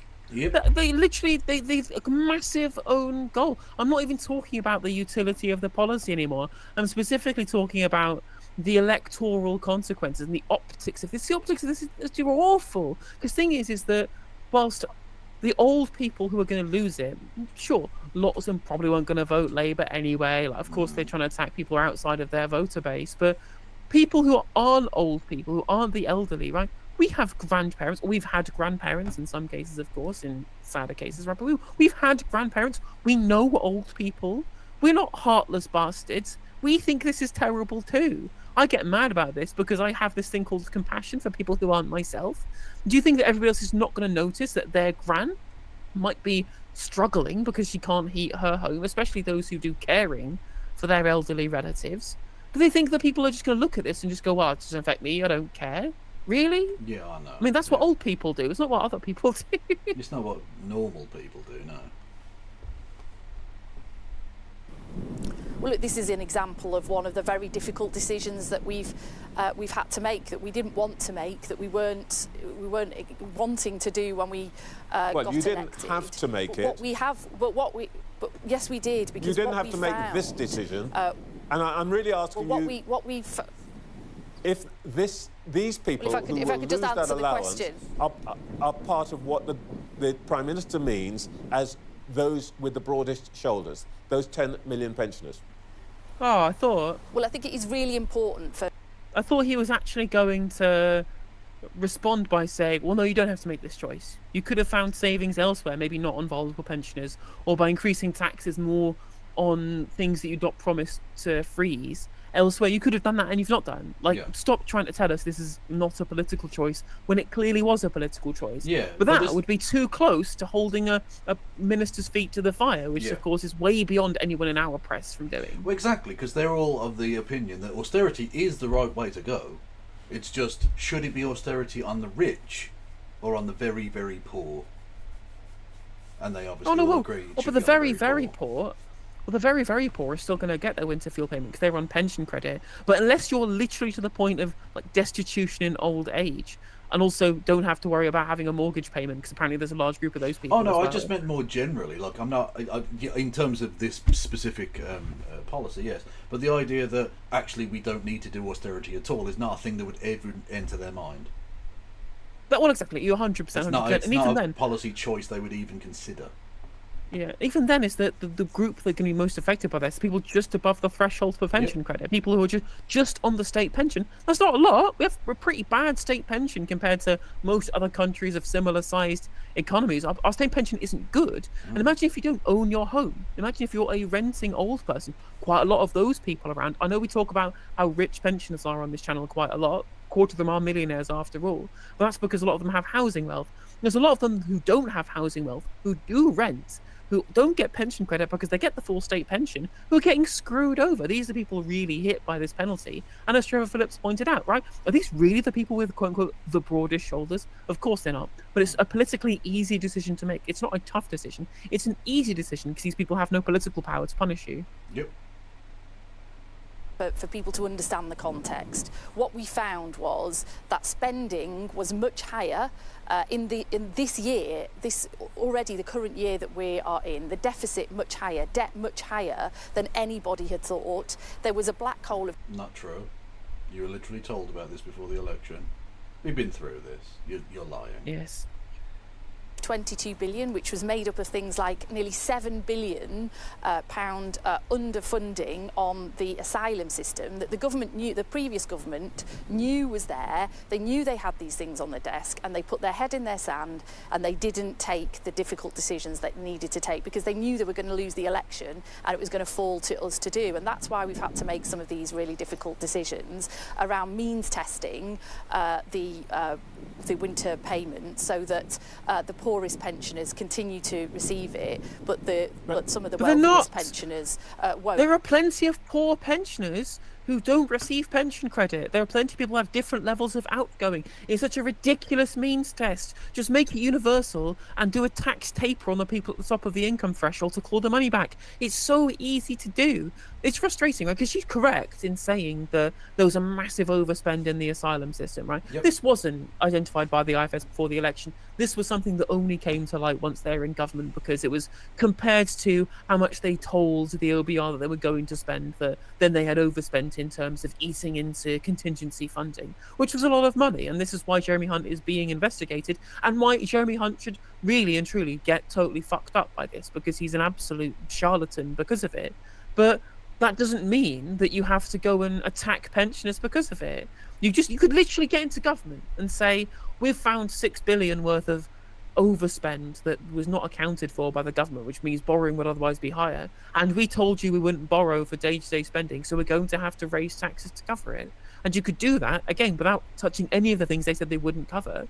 But they don't want to do that, do they? In fact, I believe fundamentally that they almost, first of all, gleefully want to cut this stuff because they've been banging on about it since 2014. Rachel Reeves literally in the Commons, in the Undersecretary for the shadow DWP, banging on about saying, well, we've got a true welfare reduction plan that beats the Conservatives. We're even more hawkish on this shit. Imagine Rachel Reeves being like that. And I'm like, well, you've reheated that because you were desperate to do it a decade ago, reheating old beef. And on top of that, they just want to look like they're austere. They want to make a show that they can be trusted with the nation's finances under a household budget model, rather than blowing up the stupid household budget analogy in the first place and starting a new zeitgeist. But that's too hard for Morgan McSweeney's communication strategy. It's too hard to change people's minds. Why not allow the Murdoch media to dictate all policy to you and dictate terms of the discussion, so we are living neoliberal, austere hell forever? Well, it's those who pay the piper call the tune, right? They put him into office. They're obviously going to extract their pound of flesh out of him, and he's got no fucking backbone to ever stand up to them. So it's true. That's Although Lesbian Hot Sauce says that they're ideologically neoliberals, but I've read a lot of Rachel Reeves's writing. She doesn't genuinely believe this. I personally don't think that she believes this necessarily. I think that Morgan McSweeney and Pat McFadden do, because they're the ones who really set what policy is allowed and what isn't. I think it's unrealistic to say that Rachel Reeves has all of her control over what she makes in terms of how the party sets policy. Because I know she's a Keynesian. I know that she undermines a lot of the things. Why I brought up her quote to her, because I know that she's talking bullshit when she's speaking in the way that she has done on the telly. Yeah. I know she's talking. I've read her own writing. I've seen that she doesn't believe this stuff, but she's getting hamstrung, probably, as far as I can see, by people at the top who say, well, we can't do this, it's bad optics. The election's in 5 years. You have political capital. Burn political capital for the public good. Right? Tim Walz said this very well. We don't get into politics to create political capital. We get into power to burn political capital in the interest of the public, and they're not doing either. True. He also said "Vive la Revolution," so good for him. What was I going to say? I've totally forgotten the point I was going to make. Fuck. Never mind. And we also are committed to the triple lock, which is going to see and has already but seen. But what about Rishi Sunak's super duper triple ultra lock plus everything? Yeah. Pensions increase, and that means that pensions will increase by either average wages or inflation or 2%, whichever is the higher, and that's going to mean that pensioners, the state pension is going to increase by hundreds, if not thousands of pounds over the course of this Parliament. If I may say so, though, you are now government. You made a choice, and the first choice you've made was to withdraw the allowance from pensioners. In the same way as you've chosen to hand out pay increases way above inflation. Jesus Christ. Yeah, let's pit pensioners against doctors. You're and they've allowed them. Arsehole. I mean, I think I agree Trevor Phillips is an arsehole, but you've got to remember that they've done this to themselves, the Labour Party have. God, yeah. Literally, there was a caller, an old lady who called into the Jeremy Vine show going, well, if they've got money for the pay rises, but they've not got money for the winter fuel allowance, then they've taken that away from me to give it to them. again, because household budget analogy makes you think in these very binary, they get what I used to have terms, because it's all done in terms of money in, money out, rather than as a broad kind of fiscal perspective. So they are allowing themselves, firstly, through the zeitgeist that they maintain of the household budget, and second of all, by doing these things at the same time, so that people will marry them up in their heads. It's such terrible optics. Like McSweeney and McFadden pride themselves on being the electoral strategists and the rhetoricians and the people who are the masters of the optic positioning of the Labour Party to get them as an electoral fighting force, the natural party of government, and they haven't got a fucking clue. Yeah, their optics have been shot. Their communications have been terrible throughout, basically, and they've gotten a majority, but it's the majority built on the flimsiest of votes, and to the point where they haven't really done anything, and they're already down to a 4% lead over a dead political party. Yeah, exactly. Like a political party who are currently having a leadership election that no one's talking about because that's how irrelevant they are. Yeah. And they're still like 4% behind a party. And they're still being led by Rishi Sunak, majority. who's like as popular as fucking herpes. Like, mad shit. Because no one likes Keir Starmer or his politics. They just hated the Tories more. You've been telling mothers with 3 children that they'll have to wait until you found the money to lift the benefit cap. These are your choices. Look, as I say, finding in-year savings in the current year that you are in is very difficult indeed. And why we had to do that was because if we didn't, we would have seen the markets losing confidence, potentially a run on the pound. Let me stop you there. The economy crashing, and the people... That's bollocks, right? That is pure unmitigated bollocks, right? The savings that they made on the winter fuel payment going to increase if I may say so. Yeah, go on, sorry. was, a couple of billion at most, right? If I remember correctly, in terms of the cost of the winter fuel payment that they've cut by means testing it. Massive amount, yeah. Like, if they just deficit spent that, I'm not saying that they should do. I'm not necessarily saying it would be the best economic plan that they could do. But let's just assume that they did deficit spend that. Would that have crashed the pound? That's nonsense. There is a far cry between a weekend of slash and burn tax cuts and expansionary increases in fiscal spending all at the same time over a weekend in which the Bank of England start quantitative tightening and putting up rates all at the same time to the tune of £40 billion of unfunded tax cuts from Liz Truss, and a couple of billion extra in deficit spending to be able to make sure the pensioners can heat their homes. There is a far cry between these things, and this idea that somehow a little bit of overspend is going to crash the pound. Why are they doing this? Why are they hamstringing themselves? Why are they making the British public think that they can never do anything good, and if they do, the economy will collapse? All they're doing is putting themselves in a self-imposed straitjacket, and people will die because of it. Well, that's because they are basically neoliberals. I sort of agree with Lesbian Hot Sauce to a degree. Like, I don't care so much about your writing. If ultimately you do neoliberalism, that's what I'm going to see you as. I mean, that's true. And the purpose of a system is what it does. Exactly, yeah. Also, have they considered taking they're very fond of taking Tory policies, so have they considered, to save money, withdrawing cancer treatment from NHS patients? Like, previous Tory prime ministers have tried it, so I reckon Keir might be on board. And that's the beauty of stopping smoking, is there are fewer cancer patients that you need to cut the treatment for, right? 2 birds, 1 stone. The economy crashing, and the people who pay the heaviest price for that are not you and me, Trevor. The people who pay the heaviest price when the economy crashes are the poorest in society. The billionaires. Won't someone think of the billionaires? Do that, and people like pensioners who are on fixed incomes who see the value of their pension. But the first thing you've done is withdraw so that's why we had from to those take. Pensioners. So we had to take. We've means tested the winter fuel payment, and that means we've had to take some of those. Also, again, this is what I mean about them having brought hook, line, and sinker into the neoliberal framework, the way of thinking about it. Because she said there, when the economy crashes, the people who get hurt most at the bottom. And without any hint that, as the government, you could do anything about that. or that you should want True. to do anything about that. It's just they should be left to their own devices. We, the government, can't do anything to help them.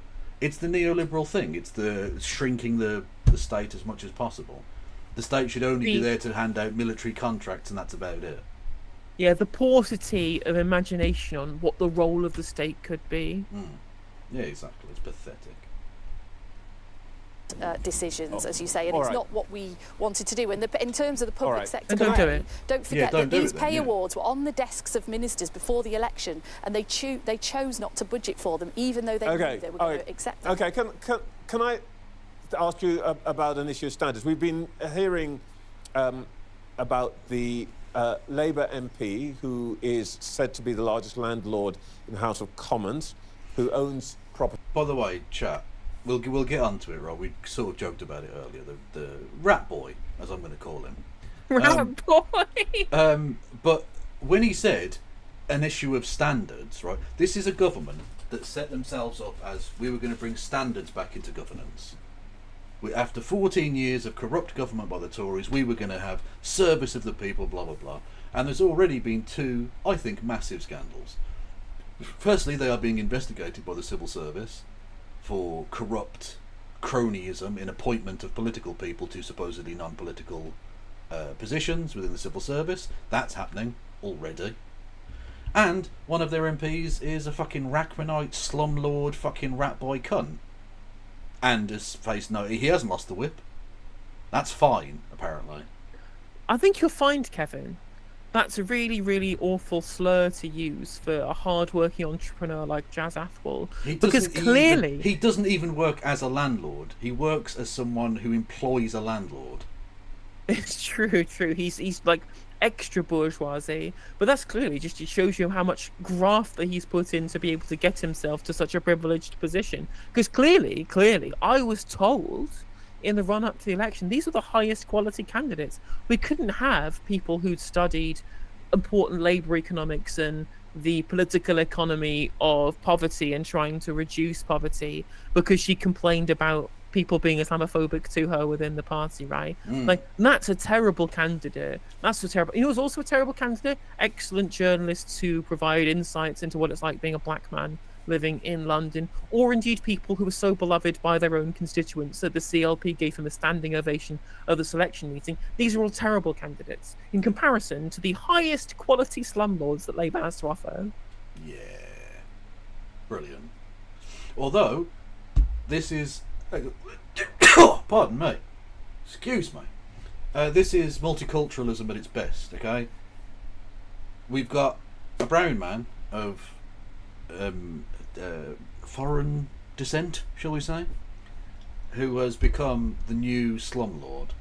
And if anything shows that Britain can assimilate people of colour, we've created the best people of colour who are also massive wankers in the world. True. Honestly, we're up there with like America doing like Obama and shit, like with Herschel Walker, those people, right? We are Carrying on the torch from Braverman and Patel. absolutely epic, awful brown people.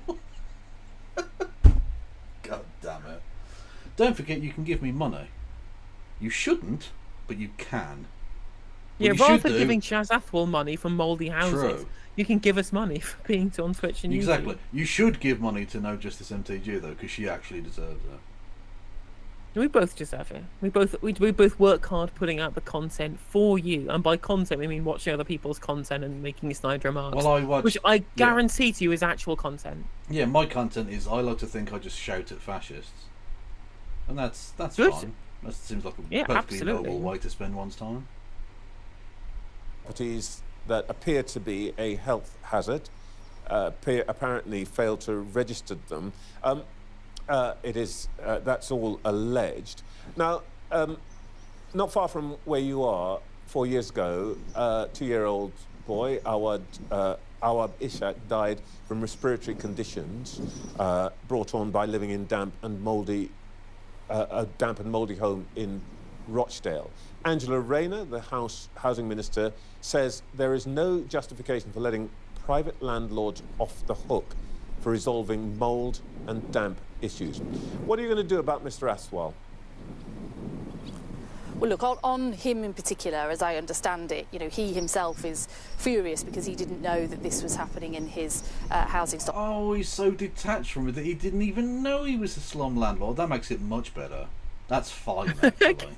It's incredible defense. The incredible defense here is, right, this guy was so far removed from the people who he leeches money out of, like the fucking parasite that he is. They so far removed them, he didn't even know that it was going on. Exactly. Like Like, the bourgeois occasionally have to bump into a poor. He's like super bourgeois. He's on a level that's like bourgeois to the bourgeois. He manages bourgeois people. Do you know what I mean? It's not like he forgot to check. Yeah. It's not like he forgot to check. He deliberately doesn't check because he's too busy subcontracting it out to some property manager who has literally zero incentive to do anything in the tenant's interest. Why would he give a fuck about the tenants when he's too busy counting other people's money? Come on. True, living his tenant's paycheck to his tenant's paycheck to the taxpayer's paycheck. Exactly, yeah. And he's taken immediate steps to put that right, and that's absolutely as it should be. But you are absolutely right that we need to take on the scourge. So the answer to that is we are going to do nothing about him. Literally. He will face no strongly censure. worded letter. He will face no actual censure whatsoever. But if you say, Again, actually, maybe we should have a peace agreement in Palestine, you lose the whip. If you want to vote to allow old people not to freeze to death, you will lose the whip. They're trying to feed children, that means you lose the whip, right? It's incredible how 6 months suspension from the whip for trying to vote to feed hungry children. Yet we've got a guy who has mouldy homes, 15 mouldy homes that he pays somebody else to rent out for him to pocket the goods. We have the guy who drunkenly racially abused a journalist, a guy who was on the board of trustees of a climate skeptic Tufton Street think tank, and somebody who goes on GB News to talk shit about trans people. Highest quality candidates, I tell you that.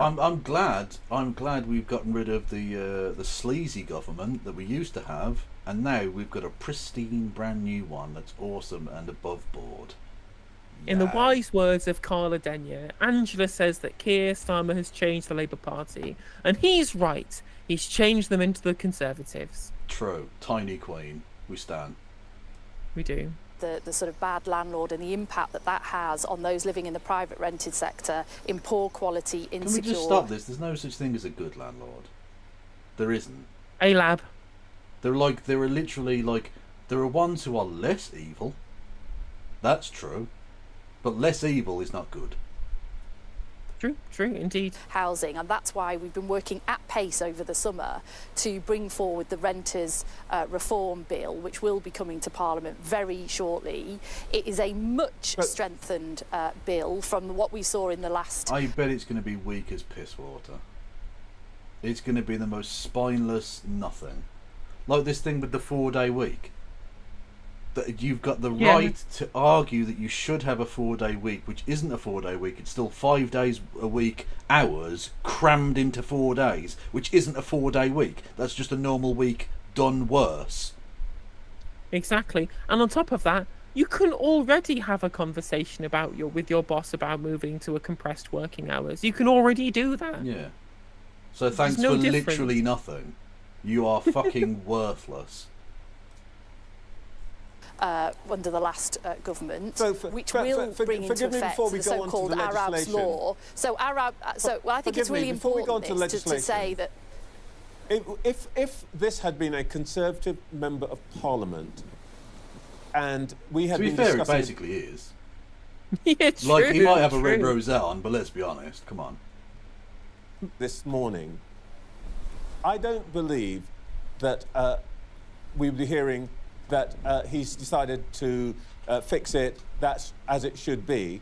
Would you not be saying now that there should be a standards inquiry, the whip should be withdrawn, and as I think one of your colleagues has said, he should resign?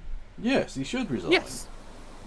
Well, look, I take at face value what he said in the last few days, and he's got to put that right. He's absolutely got to put those things right, and that's you know why what this he is sacked the exactly manager. analogous to? This is exactly analogous to how they deal with Israel, where it's just like, well, we asked Israel to investigate themselves, and they've said, oh, well, we're sorry, but we've investigated it, and we're going to put it right, don't worry. And I'm just like, oh, okay, well, if you say so, that's fine. Cool. Agent, but I'm not here to defend his actions. I think what was You different are. under the Conservative government, I think it's a really important point here, is that they had many landlords on their benches who worked as a caucus to actually weaken the proposals on tenants' rights and the renters' reform bill. Okay, Lucy. Whereas we've got Okay, so you agree then? You agree that having landlords on your benches is bad? You agree that it is indeed the antithesis of high-quality candidates for the Conservative Party, sure, but definitely, especially for the Labour Party, to have literal are you fucking suggesting- 15 property landlords on your MP's roster. That is the opposite of high-quality candidates. You're literally admitting Are that you by suggesting, attacking the Tories for the same thing. Lucy, are you suggesting that there may be some sort of vested interest in having landlords vote on legislation that directly affects them, and they should at the very least recuse themselves from such matters? At the very Resign. least. Resign. Yeah, I think they should resign and they shouldn't be allowed to be in the House of Commons. But at the very least, when you have a conflict of interest like that, you shouldn't be able to take part in the debates or indeed vote on that legislation. Because you have an obvious conflict of interest. Yeah, and just like the case of regular landlords, but in general, he did. As for that, the scandal this of guy the should be mold stuff, yeah. trebucheted into the sun in Minecraft and In Roblox. Minecraft. Yeah. Yeah. got an incredibly strong policy, and we will stand up to rogue landlords, and we will bring in, for the first time in a Except the rogue landlord that we have on our benches, who we won't stand up to. We'll let him keep Yeah. his highly paid public service role. And the people... Again, he's literally legislating for his constituents that he fucking rents to. Exactly. Like, so, and the taxpayers who already rent his house will have to pay him twice to pay his MP's salary as well. Yeah. To live in a rat-infested mould hovel. Brilliant. What? Really, that is you so standing up to the rogue landlords, Lucy. Thank you. Oh, I'm just reminded of the fucking Tony Robinson video. Vote for change. Vote Labour. You fucking little rat. Shut the fuck up. Meltoid Supreme. Generation, some really strong rights for tenants, including on standards and safety. Sorry to interrupt you. I know you've got to go. I take it you've got your Oasis tickets. Where do you stand on your colleague Zara Sultana's suggestion that Ticketmaster should be nationalised? Or just destroyed. Just don't use them. Like, you should stop using them. Bands should literally boycott them. They're unnecessary. I don't think we need to nationalise Ticketmaster, but yeah, thankfully, after hours of waiting, like many other people in a queue, you know, I was able to get a couple of Oasis tickets, but Shut the fuck up! You're a government minister. You get jolly tickets. There's no way. There's no way Keir Starmer isn't going to have free tickets to the fucking Wembley show. 100%. I might wonder if Noel Gallagher will get the AAA pass into Downing Street for it. Who knows? Than I was hoping to pay for them. Okay. But anyway. Lucy Powell, thank you for your time this morning. Wanker. Yeah. Thank you.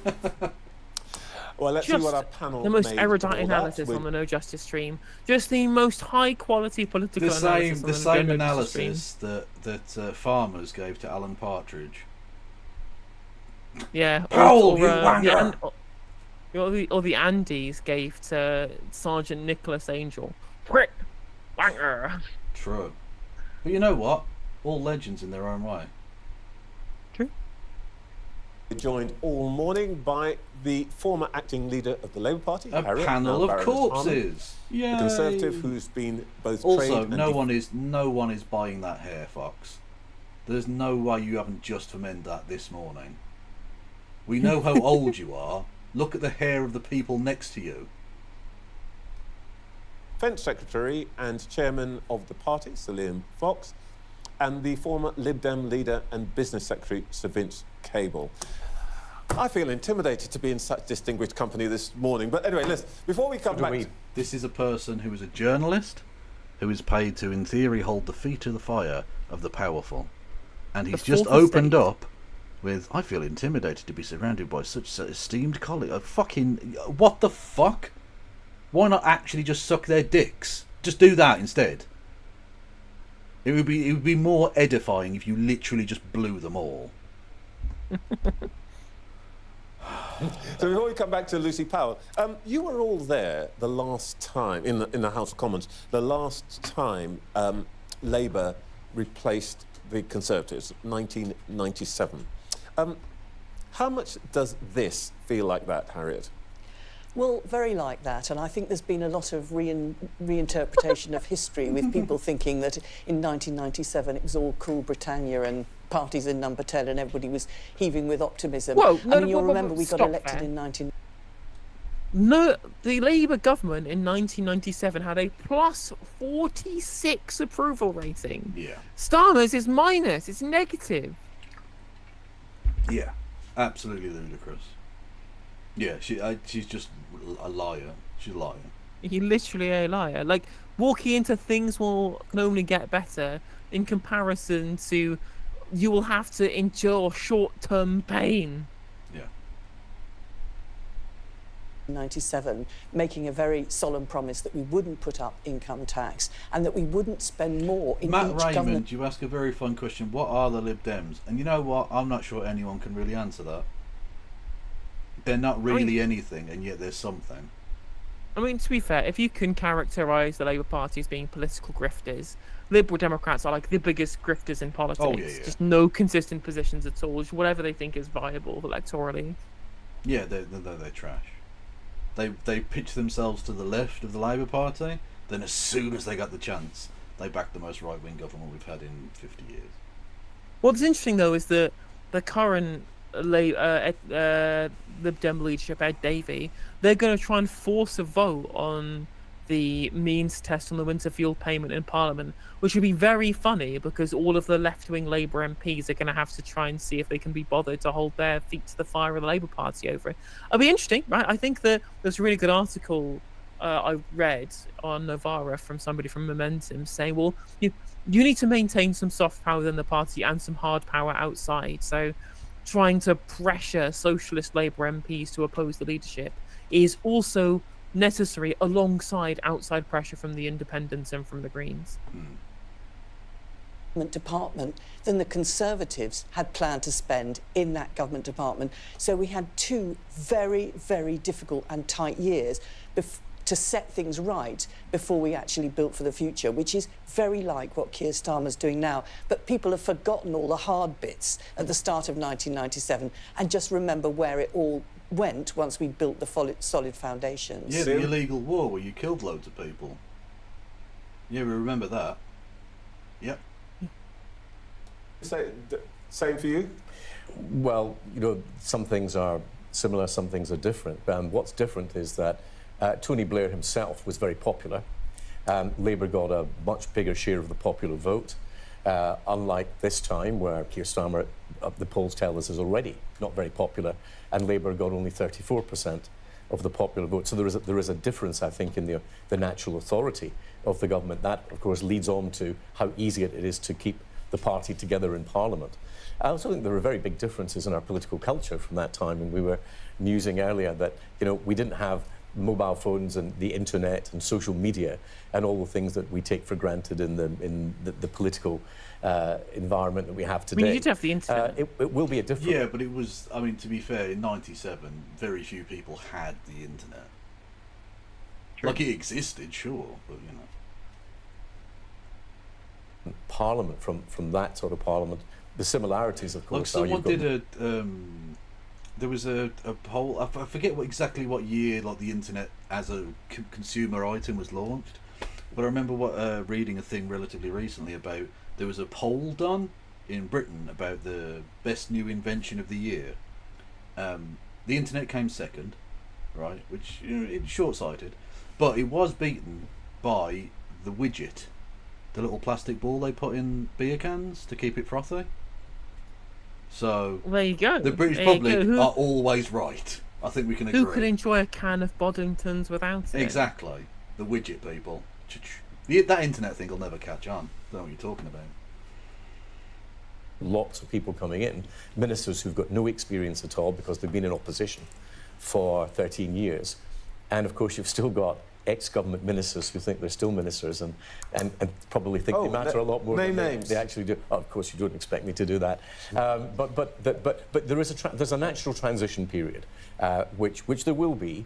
And this government, unlike the Labour government coming in, have actually made a rod for their own backs by adding about 14 billion to public pay settlements, which won't be a one-off. It will be part of a recurrent cost. I want to come back to all of that in a second. Let's talk about policy. Vince, you were a newbie at that time. How does it strike you?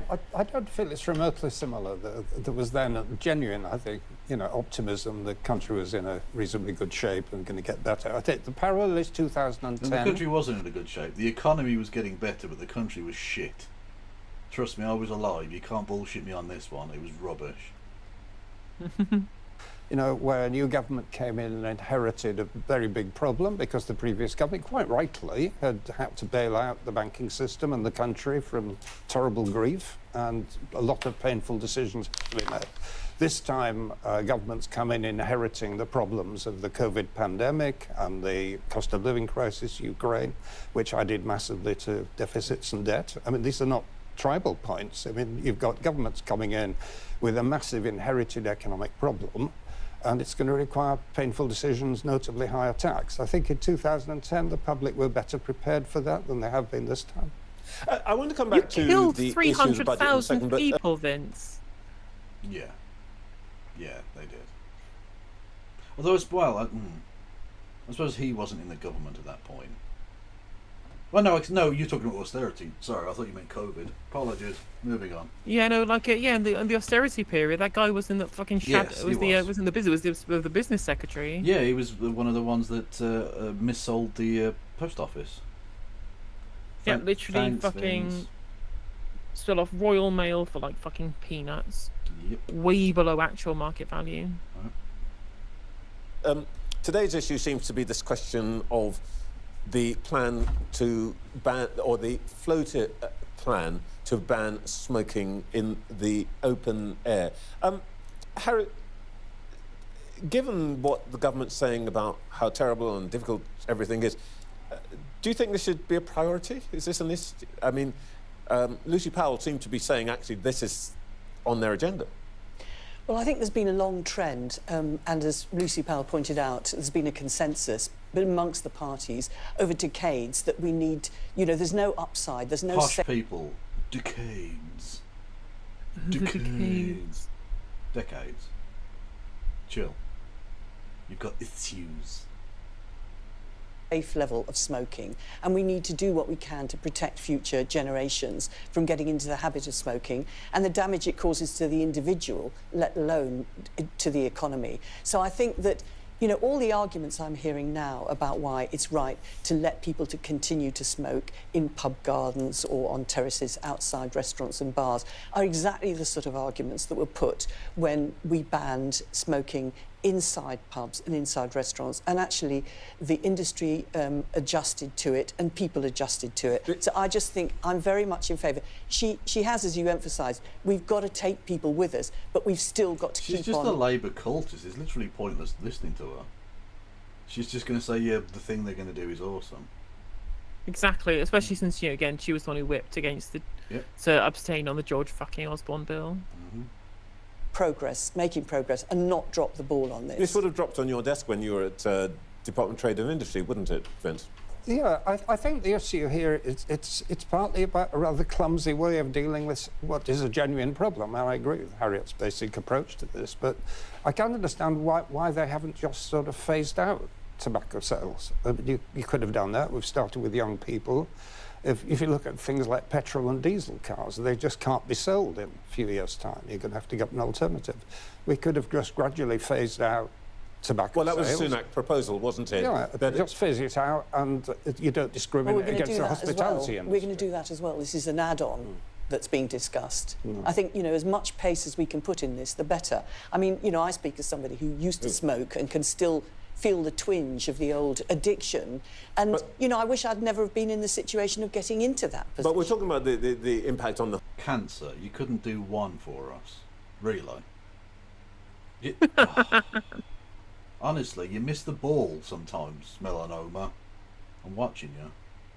hospitality industry here, Liam, aren't we? Yeah, I don't think that these proposals will do anything to reduce smoking prevalence in the country, but they will affect the hospitality industry. I think this is the question. Didn't you used to be a doctor, Liam? Yes. He's a doctor. That's what I'm saying. I don't think it will do anything to reduce the prevalence of smoking. I think what it will do is it will damage the hospitality industry. There was a consensus in the last Parliament about how we took forward plans to reduce smoking in the population over time. This is not part of them. I don't know where this came from, but if your argument is that the economy is I am sitting actually on... genuinely interested in that point. I want to know where it came from. It'll come out in the wash, it always does. Whether it's a McSweeney issue or whatever, or who God knows where it came from. It hasn't been thought of before, so it's one of the dickheads on the inside now. On a precipice, the last thing you want to do is take any measures which will make it worse in the short term. I don't really quite understand where this came from, unless it's, to use the term, it's a smokescreen. Very good. Let's talk about the issues of this alleged 22 billion impressed man in the world. Black hole. Vince, is the Chancellor going to have to raise taxes? Yeah, and we should have been talking about it. I mean, all parties were too silent about this before the election, and we should have been much more open about it. Conspiracy of silence. The Green Party and the SNP said it. Yeah. Of illusion that somehow Britain is an undertaxed, overtaxed country. I mean, we've certainly at high levels relative to where we were in the Second World War, relative to other countries, many European countries have much higher levels of tax. And if we want decent public services, we'll have to pay for it. Well, and we were much higher taxed before your government cut the corporation tax rate. Yeah, or under 50p rate in the pound. Yeah. Indeed, we can actually, as you probably know, we like a chart on this programme, and in fact, we've got a chart somewhere that will show us exactly that. But if you had to, there was at one point some danger that you might have become Chancellor. If you had to make a choice, Vince, what tax would you choose? Well, amongst the big taxes, I think value-added tax, we had to put this up back in 2010. No, you did not. Nope. I think where the government is going to go, and actually rightly, is capital, because a lot of people... They did. Obviously, they didn't have to put up VAT. They could have put up any other tax. Again, they cut the 50p in the pound rate, which is extra stupid. But what was especially dumb about VAT being their specific tax of choice is this was a sales tax when we needed people to buy things because we were in a recession, and you made it harder for people to buy things. It was so catastrophically stupid as a political policy. Just showed basic ignorance of how the economy works. Have enjoyed big improvements in capital gains because of the housing boom, so they're going to go for inheritance tax, maybe reforming council tax and then increasing it. I mean, those are the things that I think are going to happen. Okay. Well, in fact, you can see it here. Relatively speaking, actually, we are quite a low tax by comparison, for example. We are, but I just want to point out my own dear Republic of Ireland. It's a tax haven. That's why, like, Google are based in the Republic of Ireland. Yeah. They basically undercut every motherfucker, which is why their tax take is so ridiculously low. Even by comparison to the United States, it's low. Although, of course, it doesn't have like a military it spends all that money on, so like it balances the books better, but still. With the French, we'll come back to this at the end of the programme. I want to talk about whether... Well, Denmark's over 50%. To what extent you can be low tax and high services. But let's be like Denmark. Can we be like Denmark? Also, they've got their capital on an island, I'm just saying. Just, you know, if we wanted to build a moat, it could be a thing. But on the Isle of Sheppey. Looking at the chart... Yeah, just make the M25 into a moat. Just dig it into a trench. And then people could complain about the gondola traffic jams getting to work. The Chancellor's choices now, Liam Fox. What would you be advising her? Well, first of all, when we talk about tax rates, what you're looking at there, and you're just in that chart, didn't look at what tax rates meant in terms of the growth league table of countries. And if you put taxes up, you're going to get less economic activity. No, We- that's the not government- true. Wow, what basic bitch fucking conservatoid NPC bullshit. It's total Ridiculous. nonsense. Again, like, if you are, of course, If tax go up, economy bad. because again, if they spend that money back into the economy or fiscal expand or whatever it is, then that's going to do economic activities from the state rather than from private entities. Indeed. If you I cut wonder taxes why on the he's so rich, against that. that money just goes to Switzerland or the Cayman Islands. Yeah. It's not a good idea. By the way, with similar levels of GDP per head. But not similar levels of growth. In the current, for example, Yeah, we the have United lower. States is very much Yeah, exactly, higher yeah. than France at the top of the table. So, but that's we can come back to that argument. The government have actually made a rod for their own back. They've added 14 billion to the cost of the public pay bill. It risks a wage price spiral, something we've not talked about since way back in the 1970s. What? And these will be recurrent costs What? because these will be the You can't baseline have a for the You cannot have a wage price spiral in a decommodified industry. What profits would the NHS be looking to do? What prices is it putting up if you give NHS pay deals? There's no price, it's free at the point of use. Are you fucking stupid? Yes, well, obviously. And you're going to get a more effective healthcare service, which is actually going to be good for the economy, because fewer sick people means more working people. Exactly. It's actually a very wise investment economically. the public pay awards next year and the year after and the year after. So there's a problem here. There's no excuse, and I think the previous government carries some responsibility here for having the size of government bigger than it was pre-pandemic. The government should have brought the size of government back down to that and below, because you cannot keep on And below. See, again, the conservatoid fucking NPC shit of just the government always has to be smaller, regardless of the fact that the country's absolutely fucked. No, the country just reduce the government and things will get better. Dig upwards, stupid. And the people, the electorate, don't want a smaller government. They don't want it. They want more government spending, not less. They do indeed. But when did the Conservatives ever give a fuck about what the people wanted? The people wanted less migration, and they managed to spike it through the fucking roof. It's true. Increasing the size of government and expect your economy to grow in the way our competitors do. We've got to go to the 9 o'clock, but just briefly, Harriet, is she going to have to raise taxes, do you think? Well, she's already said that she is going to raise some taxes. For example, she's going to get rid of the VAT allowance for private schools. She's going to make sure and that all of the crying and bitching and moaning about people having to cut back on things so they can continue to send their kids to Eton. Good. Fuck you. Fuck you. So this Eton was passing on the costs of the VAT rise on to their students, and I'm like, well, it makes a change from passing on their siblings' DNA to their children. True. You're just going to have to spend slightly more to have your annoying little prick of a sprog get fucking bum-fucked by the nephew of the Sultan of Brunei, okay? It's tough shit, okay? As a person who's had to deal with fucking, you millennials are so entitled, you should just eat less avocado toast. You know what? Eat less avocado toast, you cunts. Props for Kevin for knowing that... Go on, sorry. Props for Kevin for knowing that Brunei is a sultanate. Well, indeed it is. Absolutely. With the capital of Bandar Seri Begawan. Don't even test me. Absolutely. Banging. when DOMs pay their fair share of tax, she's going to also make sure that the energy Also, pay... I did a joke there, technically about rape, and you picked me up on, he knows it's a sultanate.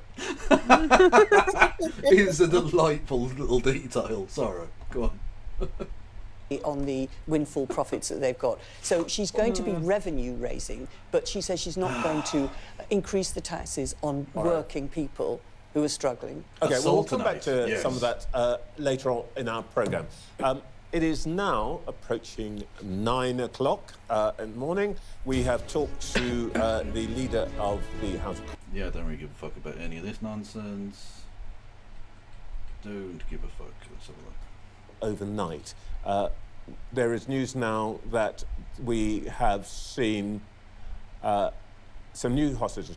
Alistair, what is the situation There there is a now? genuinely interesting turn, isn't there, in Israel now? They're planning on doing a fucking national strike, a general strike, for one day to try, well, either oust Netanyahu or force him to do a deal or something to get the hostages back.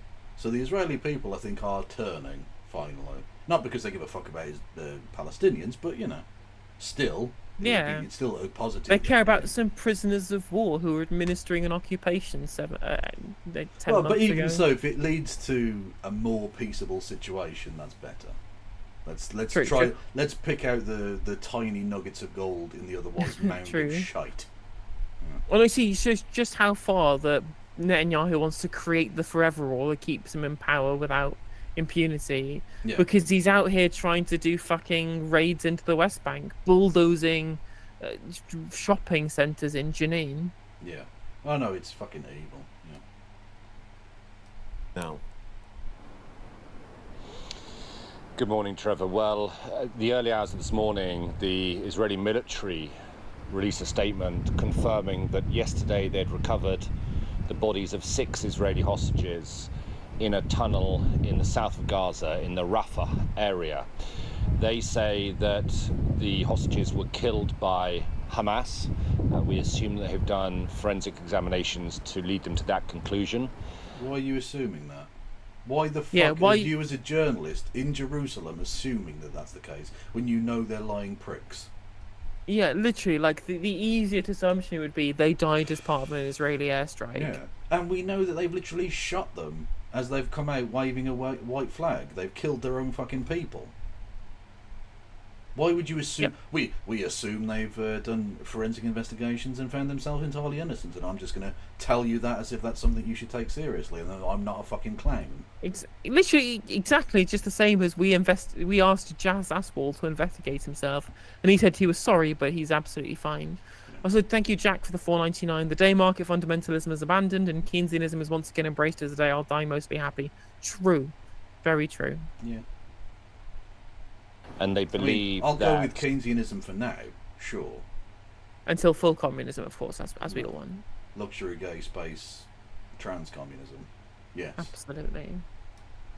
The hostages could have been recovered alive. They think that Israeli soldiers were less than a kilometre away from where these hostages were being held, but they were murdered by Hamas before Israeli forces had an opportunity to reach them.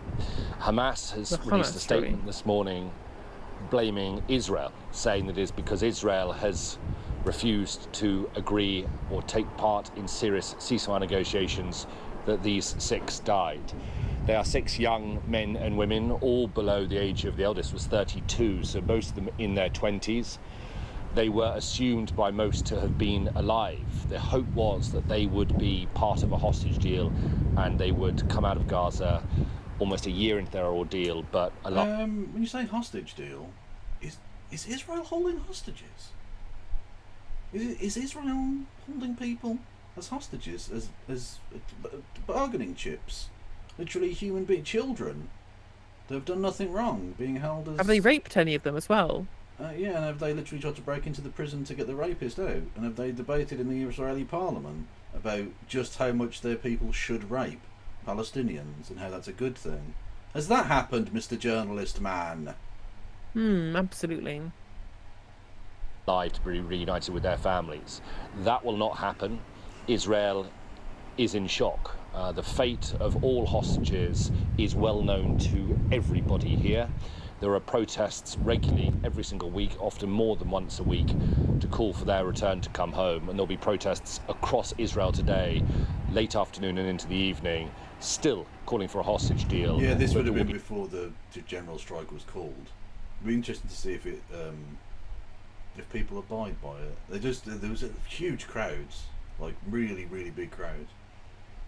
Focus directed at Benjamin Netanyahu because there is growing anger, certainly amongst the hostage families, but also amongst the security establishment, that Netanyahu appears to be prioritising a military campaign over a potential hostage deal.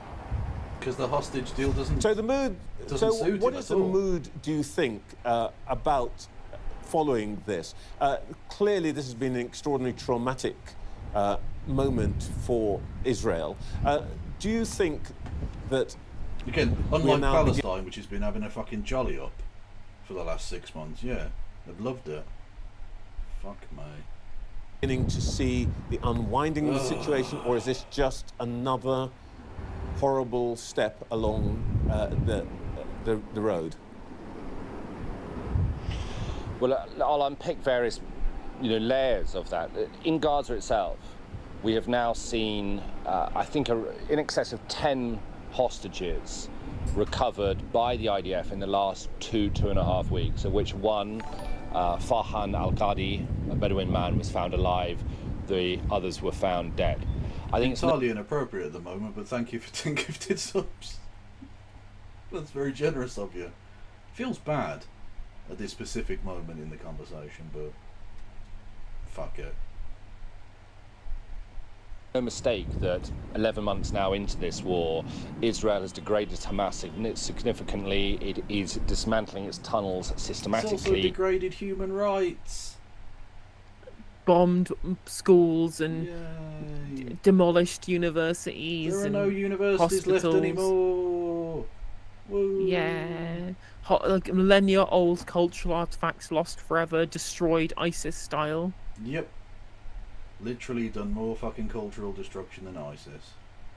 Bravo. Yep. You've also decapitated more people than ISIS. I mean, with bombs, to be fair, but still. There's only so many babies in a bag you can see before eventually you start going a bit fucking crazy about it. Yep. And in doing so, it is starting to find increasing numbers of hostages where they were being held by Hamas. But there is no hostage deal, and a lot of people, including the defense minister, no less, in Israel, feel that Netanyahu, as I say, feels it is more important to keep Israeli forces in Gaza against Hamas's demands than it is to have a hostage deal. No, he doesn't care. He wants to keep himself in government. Yeah, he's literally he doesn't give the a only shit. Thing. He's governing on behalf of one person right now, and that is Stop it. Benjamin Netanyahu. Get some help. That's it. Yeah. Benjamin Netanyahu needs to stay in power so that he doesn't go to jail. That's it. Yep. That's literally the dynamic which is killing hundreds of thousands of people. Yep. Thanks. Thank you, Lady666, for resubscribing. Much love. Anger will be focused and manifest itself later today. Alistair, thank you very much. Keep us posted. Well, one of the hostage, Hirsch Goldberg Polin, was an American citizen. The American president, Joe Biden, said that he was devastated and outraged to hear of his death. I'm joined now by... so devastated and outraged when they killed that American journalist, though, True, all the British fucking food work. yeah, World the aid food. workers. Yeah. We were just like, they just killed 4 British citizens. Whoopsie. Didn't even call the Israeli fucking ambassador in for a chat to explain themselves. If the Iranians sneeze near a British person, the world condemns it, Fuck me. Absolutely crazy. The United States Senator from Georgia, Reverend Raphael Warnock, who's in London to deliver a Radical sermon liberal right Raphael after this Warnock. programme on the anniversary of Martin Luther King's I Have a Dream speech. I think I'll try and look that up for tomorrow, actually. That sounds like that could be interesting. I assume it'll be filmed wherever the fuck he was saying it. Yeah. We'll discuss those themes of race and equality that still loom large over the United States in a moment. What do you get for a tenner? I will wank you off for a tenner. But I'll in do general, you should give us money in many ways. You can subscribe on Twitch for $4.99 or for free with Twitch Prime by linking your Amazon Prime account to your Twitch account, which gets you a free subscription every single month, courtesy of Jeff Bezos, no cost to yourself, all the benefits such as ad-free viewing and animated static emotes in Twitch chats, and a hand job. 100 bits gets you text-to-speech on from my end, or 200 bits on Kev's end gets you text-to-speech. You become a member on YouTube for both of our channels for 99p, or you can have your message read out via Super Chats, which you can do, and I'll read out mine out, regardless of value, as long as it's not rude. The 99p for membership is cheaper than a can of Red Stripe as well, as we all know by now. And last of all, if the best way to support the channel is to gift memberships to your fellow viewers. It helps boost the stream and the algorithm, spread the love around, and give people access to all extra benefits. So if you want to donate, best way to do it is gift memberships on the channel. I really want No Justice to like grow as a journalist and as a a commentator, and to become the new Ash Sarkar, right? But there will become a point where she has to jettison me, because these jokes are too much for like a mainstream person to be associated with. And you know what? I'll take that on the chin when it comes. We'll still do our It's question fine. times together. Even if I'm a superstar journalist, we'll definitely still be doing question time together, because that's a Wow. ritual. Well, thank you, Crastronomy, for the 100 bits. Shill work is work. True. It absolutely is. It is. Absolutely. On this side of the Atlantic. But first, Senator, can I get your reaction to the news from the Middle East? Well, of course, it's heart-wrenching and heartbreaking. We send out our prayers to the family of all of the hostages and this American hostage, and we pray for peace. I want to come back Could to... you do a bit more than praying for peace? Could you maybe... You are a legislator, after all. Yeah, could you maybe put some pressure on the fucking corpse in the White House to do something? Like, he's not to even be fair- running for election, so just do the unpopular thing, whatever. Just fucking do it, you cunt. I mean, to be fair, literally out of all of the people who was on stage at the DNC, he had the strongest words about wanting to see an end to the violence in Gaza. the issue of, or the, if you like, the position of the candidate that you're supporting, obviously, for President Kamala Harris in this area in a moment. But let's start by talking about why you're here. It's 61 years since Dr. King made a speech on the steps of the Lincoln Monument. Why is this still relevant to our times? Well, 60 years ago, Dr. King actually preached here at the St. Paul's Cathedral, and I was invited to come and preach in honor of that moment. I serve as a United States Senator from the state of Georgia, honored to represent the people of that state. But before I came to the Senate, I served as pastor of Ebenezer Baptist Church. I still serve there, where Dr. King preached. But these issues around justice and building what Dr. King called the beloved community, of pulling together the various strands of our humanity so that we might live in peace, whether we're talking... Okay, you're going to talk about his economic socialism, or just ignore that bit? Just the nice fuzzy hippie bit. Okay, cool. talking about justice and peace in the United People States. forget, the last ever meeting he ever attended was a strike meeting of Coca-Cola workers. I didn't know that. That's pretty Yeah. based. Although, to be fair to Raphael Warnock, he may be radical, but he is only a radical liberal, not a radical True. socialist. Yeah, true. UK, in Israel, among Palestinians and Israelis. Actual rad lib. Dr. Yeah, King's literally. message of nonviolence, of truth-telling, and of justice-making is as relevant today as it was 60 years ago. But of course, at the heart of what we think of in relation to Dr. King... Also, yeah, the as you- basic question of why is that still relevant today? Because like racism's still a fucking thing, mate. Like, yeah, Yep. yeah. Like, I thought racism was over. we had a brown prime minister. What more do you want, really? Exactly. The fact that he was the most racist prime minister we've had in a long time. It just shows you the racism's over. When brown people can be racist, is racism even a thing anymore? Checkmate. Yeah. Do you say his agenda broadened towards the end of his life was the issue of race? And it's not always obvious from the side of the Atlantic why race takes such precedence in American life and still does, given that many of the political leaders of the United States are African American. Slaves? Because it was a country built on slavery. Yeah, literally like slaves and that. Like, Martin Luther King would have met people who, when they were very younger, obviously, were slaves. Yep.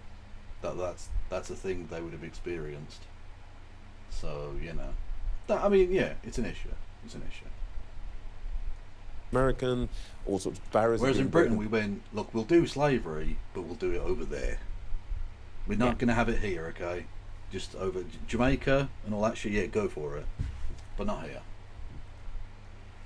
So you yourself are an example of that. You're the first. And we had black... the actual ruling that made slavery illegal in Britain.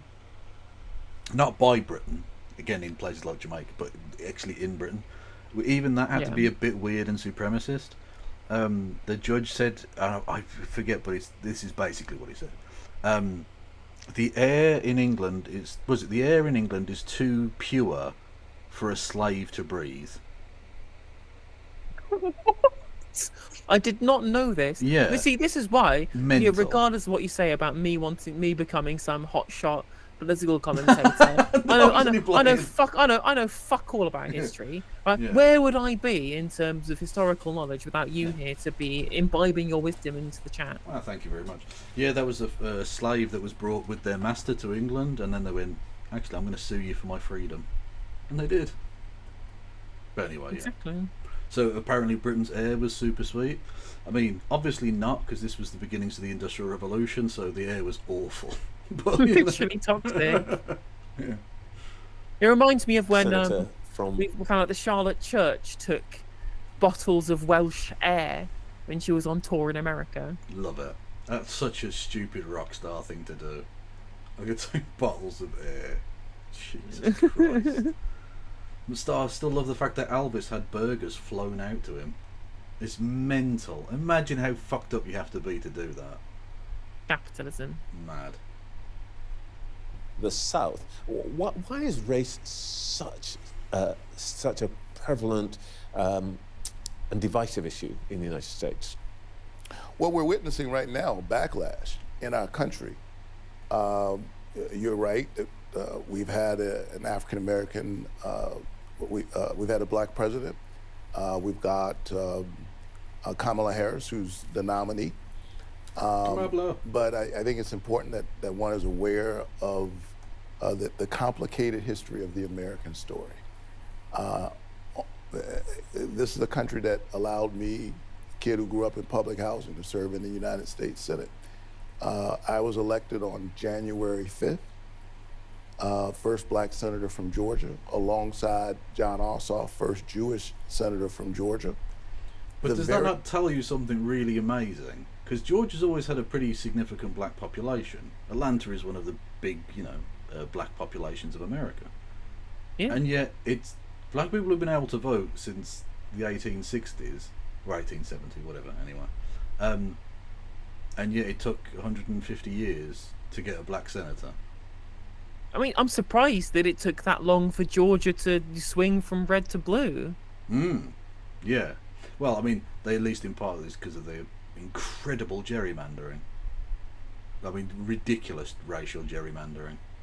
To the point where they've got the four... I forget, it was taken to the Supreme Court, and I remember Christy Winters taking us through it. But basically they chopped it up so the racists got 4 seats and all of the black people got 2. It was ridiculous. Yeah. Good. Real North Carolina vibes. Yeah, lovely stuff. The very next day, we witnessed a violent insurrection that was instigated by the current president, driven by the big lie that somehow this election had been stolen. Behind that lie was an even bigger lie, that this emerging multiracial American electorate does not get to decide the future of the country. So in a real sense, like all families, the American family has a complicated story, and we continue to push towards our ideals, and that is a country that embraces all of us.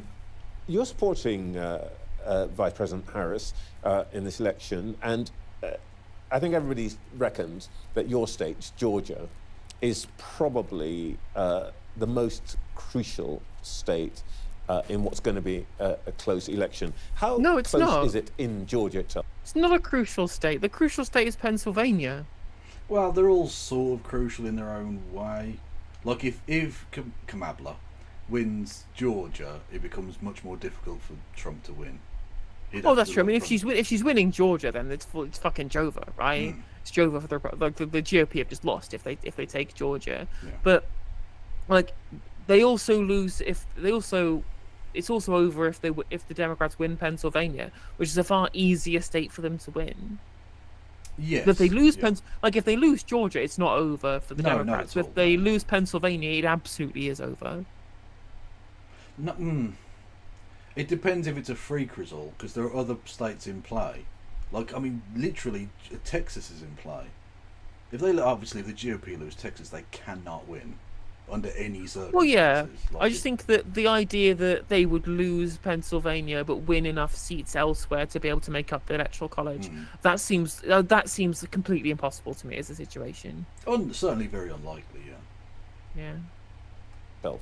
It's very close, and it's going to be a tight race. Georgia did an amazing thing when it elected me to the United States Senate. My race, alongside that of the other United States Senator from Georgia, John Ossoff, literally flipped the Senate, which then opened the door for us to get Previous to that, the And it Republicans. was nice to have seen the racists have to accept a black guy and a Jewish guy as senators. Yeah, it was. Beautiful. It was. Like, I don't like their politics particularly, but I mean, the racists getting angry. Again, the politics of spite doesn't lead you wrong. It's generally I pretty think, decent. as far as American politicians go, Raphael Warnock is certainly on the better end. Oh, yeah, absolutely. Yeah. We're in control of the Senate. That's true, and we flipped the Senate. But Georgia is going to be crucial. I often say that the road to the White House goes right through Georgia, and I'm going to be doing everything I can to get Kamala Harris elected. Well, let's talk about Vice President Harris. She's not the best-known figure in this country, and there are many things we don't actually know about what she thinks. One specific question is, she hasn't spoken about when she knew of President Biden's apparent cognitive decline and how much she knew. She is going to have to say something about that. It is slightly mad that, like, America has just accepted that you've got this sort of mentally broken corpse that's just going to be president until January. Well, the problem, of course, is that what nobody is admitting, all of this kind of hubbub that no one actually, it should have made people admit, but it hasn't made people admit that the president does fuck all. Oh yeah, the presidential team does loads. Yeah. Well, this is not a unique thing. Reagan's brain was gone by the end. Yeah. He wasn't running anything. FDR, he was basically dead for the last 2 months of his presidency. Woodrow Wilson, his wife took over for the last 18 months of his presidency because again, he was basically dead.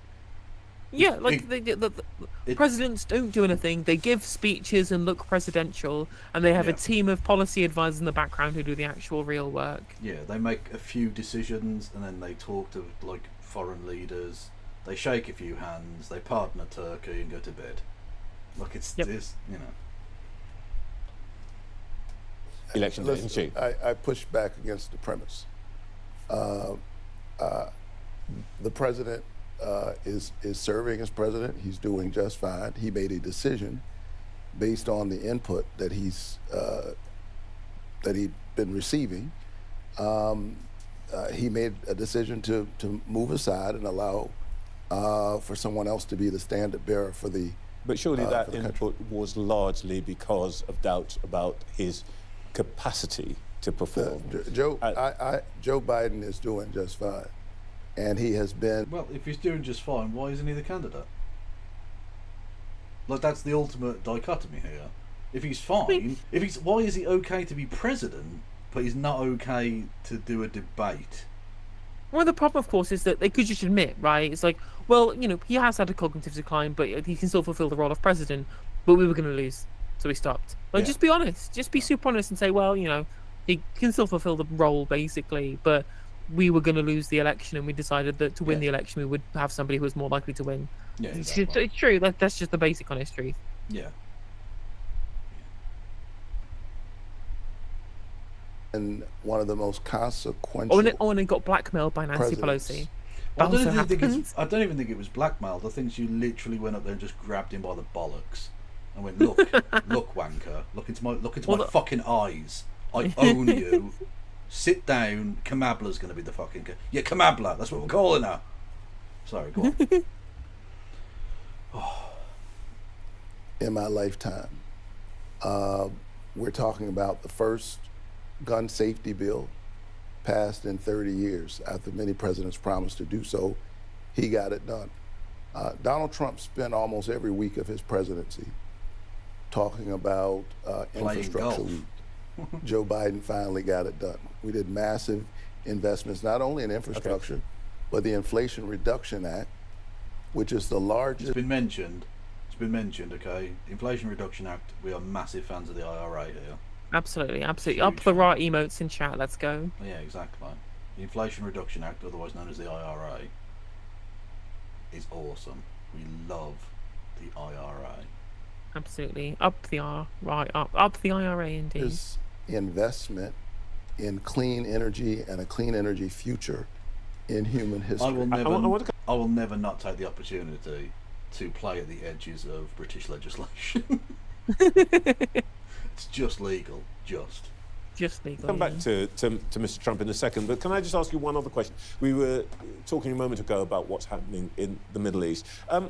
What can we expect from a President Harris? If, for example, if she's elected, will she continue arms shipments to Israel? I think she has stated clearly, and far be it for me to speak on behalf of who I believe will be the next president of the United States. She has indicated that she stands by Israel's right and ability to defend itself in a very please. Let's not misgender the state of Israel. Exactly. Dangerous neighborhood, a very dangerous part of the world. We are witnessing that right now. Our hearts continue to go out for the hostages. October 7th was a terrible and devastating day for the people of Israel. She has indicated honestly, it's going to be 2050 and they're still going to go, October the 7th was a terrible thing for Israel. Do you condemn Hamas? Do you condemn the Hamas? Do you condemn whichever militant group has replaced Hamas when they've destroyed Hamas and gone, yay, we've destroyed Hamas, and then Hamas 2 forms from the ashes? Hamas 2 Islamist Boogaloo. Let's go. The Palestinian people and their right to self-determination, and that a two-state solution where Israelis and Palestinians can live side by the side in Al-Quds peace. brigades. The Al-Quds brigades? What? Okay. Sorry. Solly in chat said Kev Quds brigades, but I thought Al-Quds brigades would be the Al-Quds brigades is awesome, yeah. Yeah. I'm going to meet up with the lads from, not Harrington. Where was it again? Doncaster. I'm going to go to Doncaster, join forces, and going to parachute some motherfuckers in. Yeah, this is just boilerplate Israeli apology rubbish. Yeah.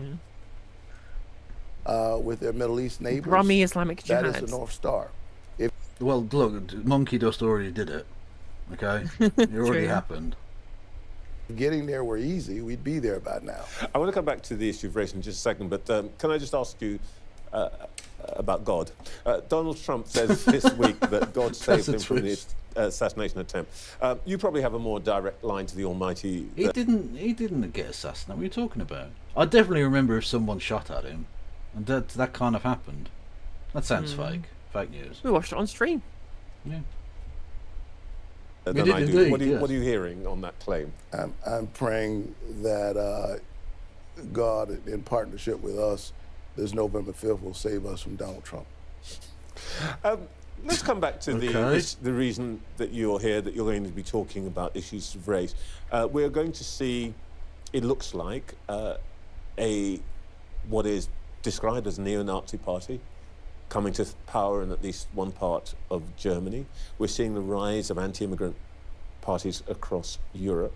And of course, you in the United States have your issues about the border and immigration as a big issue. You know what's funny about the AFD? What the funny thing about the AFD is? Be very careful with the next sentence, yes. Go. Well, is that they never started out as like a fascist party. Okay. Alternative for Deutschland literally was they wanted an alternative to the euro.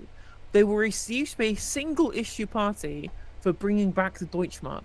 That was their single issue, and that's what they ran on. And then they just got infiltrated by neo-Nazis. There are still a bunch of like the old school AfD Deutschmark shaggers in the party, but they've been massively outnumbered by neo-Nazis. So they're a bit UKIP-y. Yeah. There was a bit of it, because UKIP weren't as horrific as they ended up. They were still bad at the start, I guess, but like they were just a bit cranky and stupid. And like you say, save the pound and all that shit. Yeah. And then turned into a bunch of fucking fascioids. Calciprees. What lessons can we draw from your experience about the divisiveness of race, I guess, still in the modern world? Listen, we have to be vigilant in building what Dr. King called the beloved community. And he often said that the real danger is not, you know, what he called the children of darkness and those who are, we know who these people are. We know who the neo-Nazis are and all of these far right-wing groups that put forward a kind of view of humanity that is nativistic, that is xenophobic. The question is, those of us who believe in peace, who believe in human dignity, what are we going to do to move that forward? And so that's the work that I try to do every single day as a United States Senator. It is why I try to put forward legislation that affirms the dignity of poor people, that provides a path for people that lead. Sorry, he's just lost the Labour whip. My bad. True. Terrible. Off the front bench immediately. Exactly. It's the human fulfillment. I wouldn't be sitting here if it were not for the voice and the moral courage, not only of Martin Luther King Jr., but of the multiracial coalition of conscience that he was able to pull together.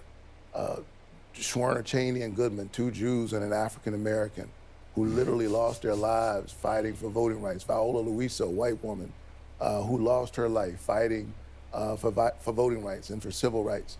And it is that kind of multiracial, multi-ethnic, multi-generational coalition of conscience that we need as we push back against the autocratic forces that are trying to put forward a certain agenda in Europe and all across the globe. Reverend Warnock, thank you so much for your time this morning. I'm sorry I can't get to your sermon, but I will no doubt read it. We will pray for you. Thank you. Thank you very much. Well, that presidential election in the United States is just 2 months away now, and the best place to watch What it, I'm going of to say course, now, will be here. Is for some reason I'm just absolutely shattered. I mean, it's like 11:30. I don't think we've been going for 2.5 hours. We have managed to stretch 40 minutes worth of programming into 2.5 hours. And we are not even halfway through yet. Yeah, although to be fair, I'm not sure how much of that's going to be pictures of weather, to be honest. But I don't know. Are you carrying on from here? No, I think I might call it a day. I was going to say it's quite late, and I am much tired for some reason. I just massively come over. People on chat will have seen me yawning, but well, I choose to interpret that as a personal insult. Absolutely, you're very boring. Thank you. No, sorry, that is a joke. What else is there left to cover? Do you want to hover over your mouse and see who else they're talking to? There's some American shite. These three dickheads again. Who's this lad? Who the fuck's this? Back the Beaver.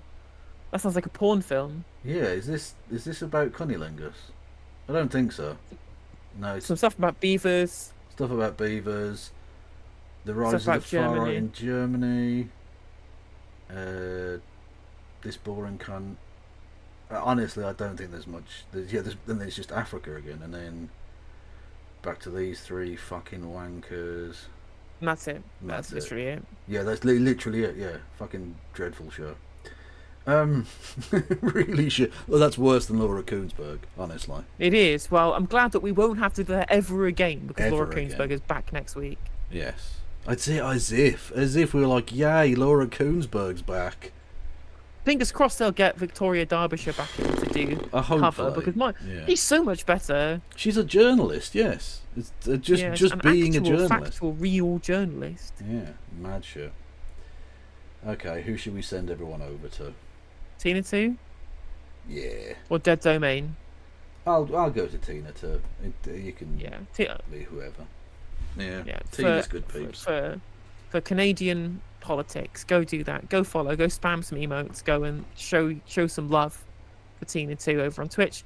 YouTube viewers, no one else is live apart from Kevin, so I'm going to raid into tomorrow's Normal Island live, so you can be in the waiting room for that and boost that in the algorithm a bit.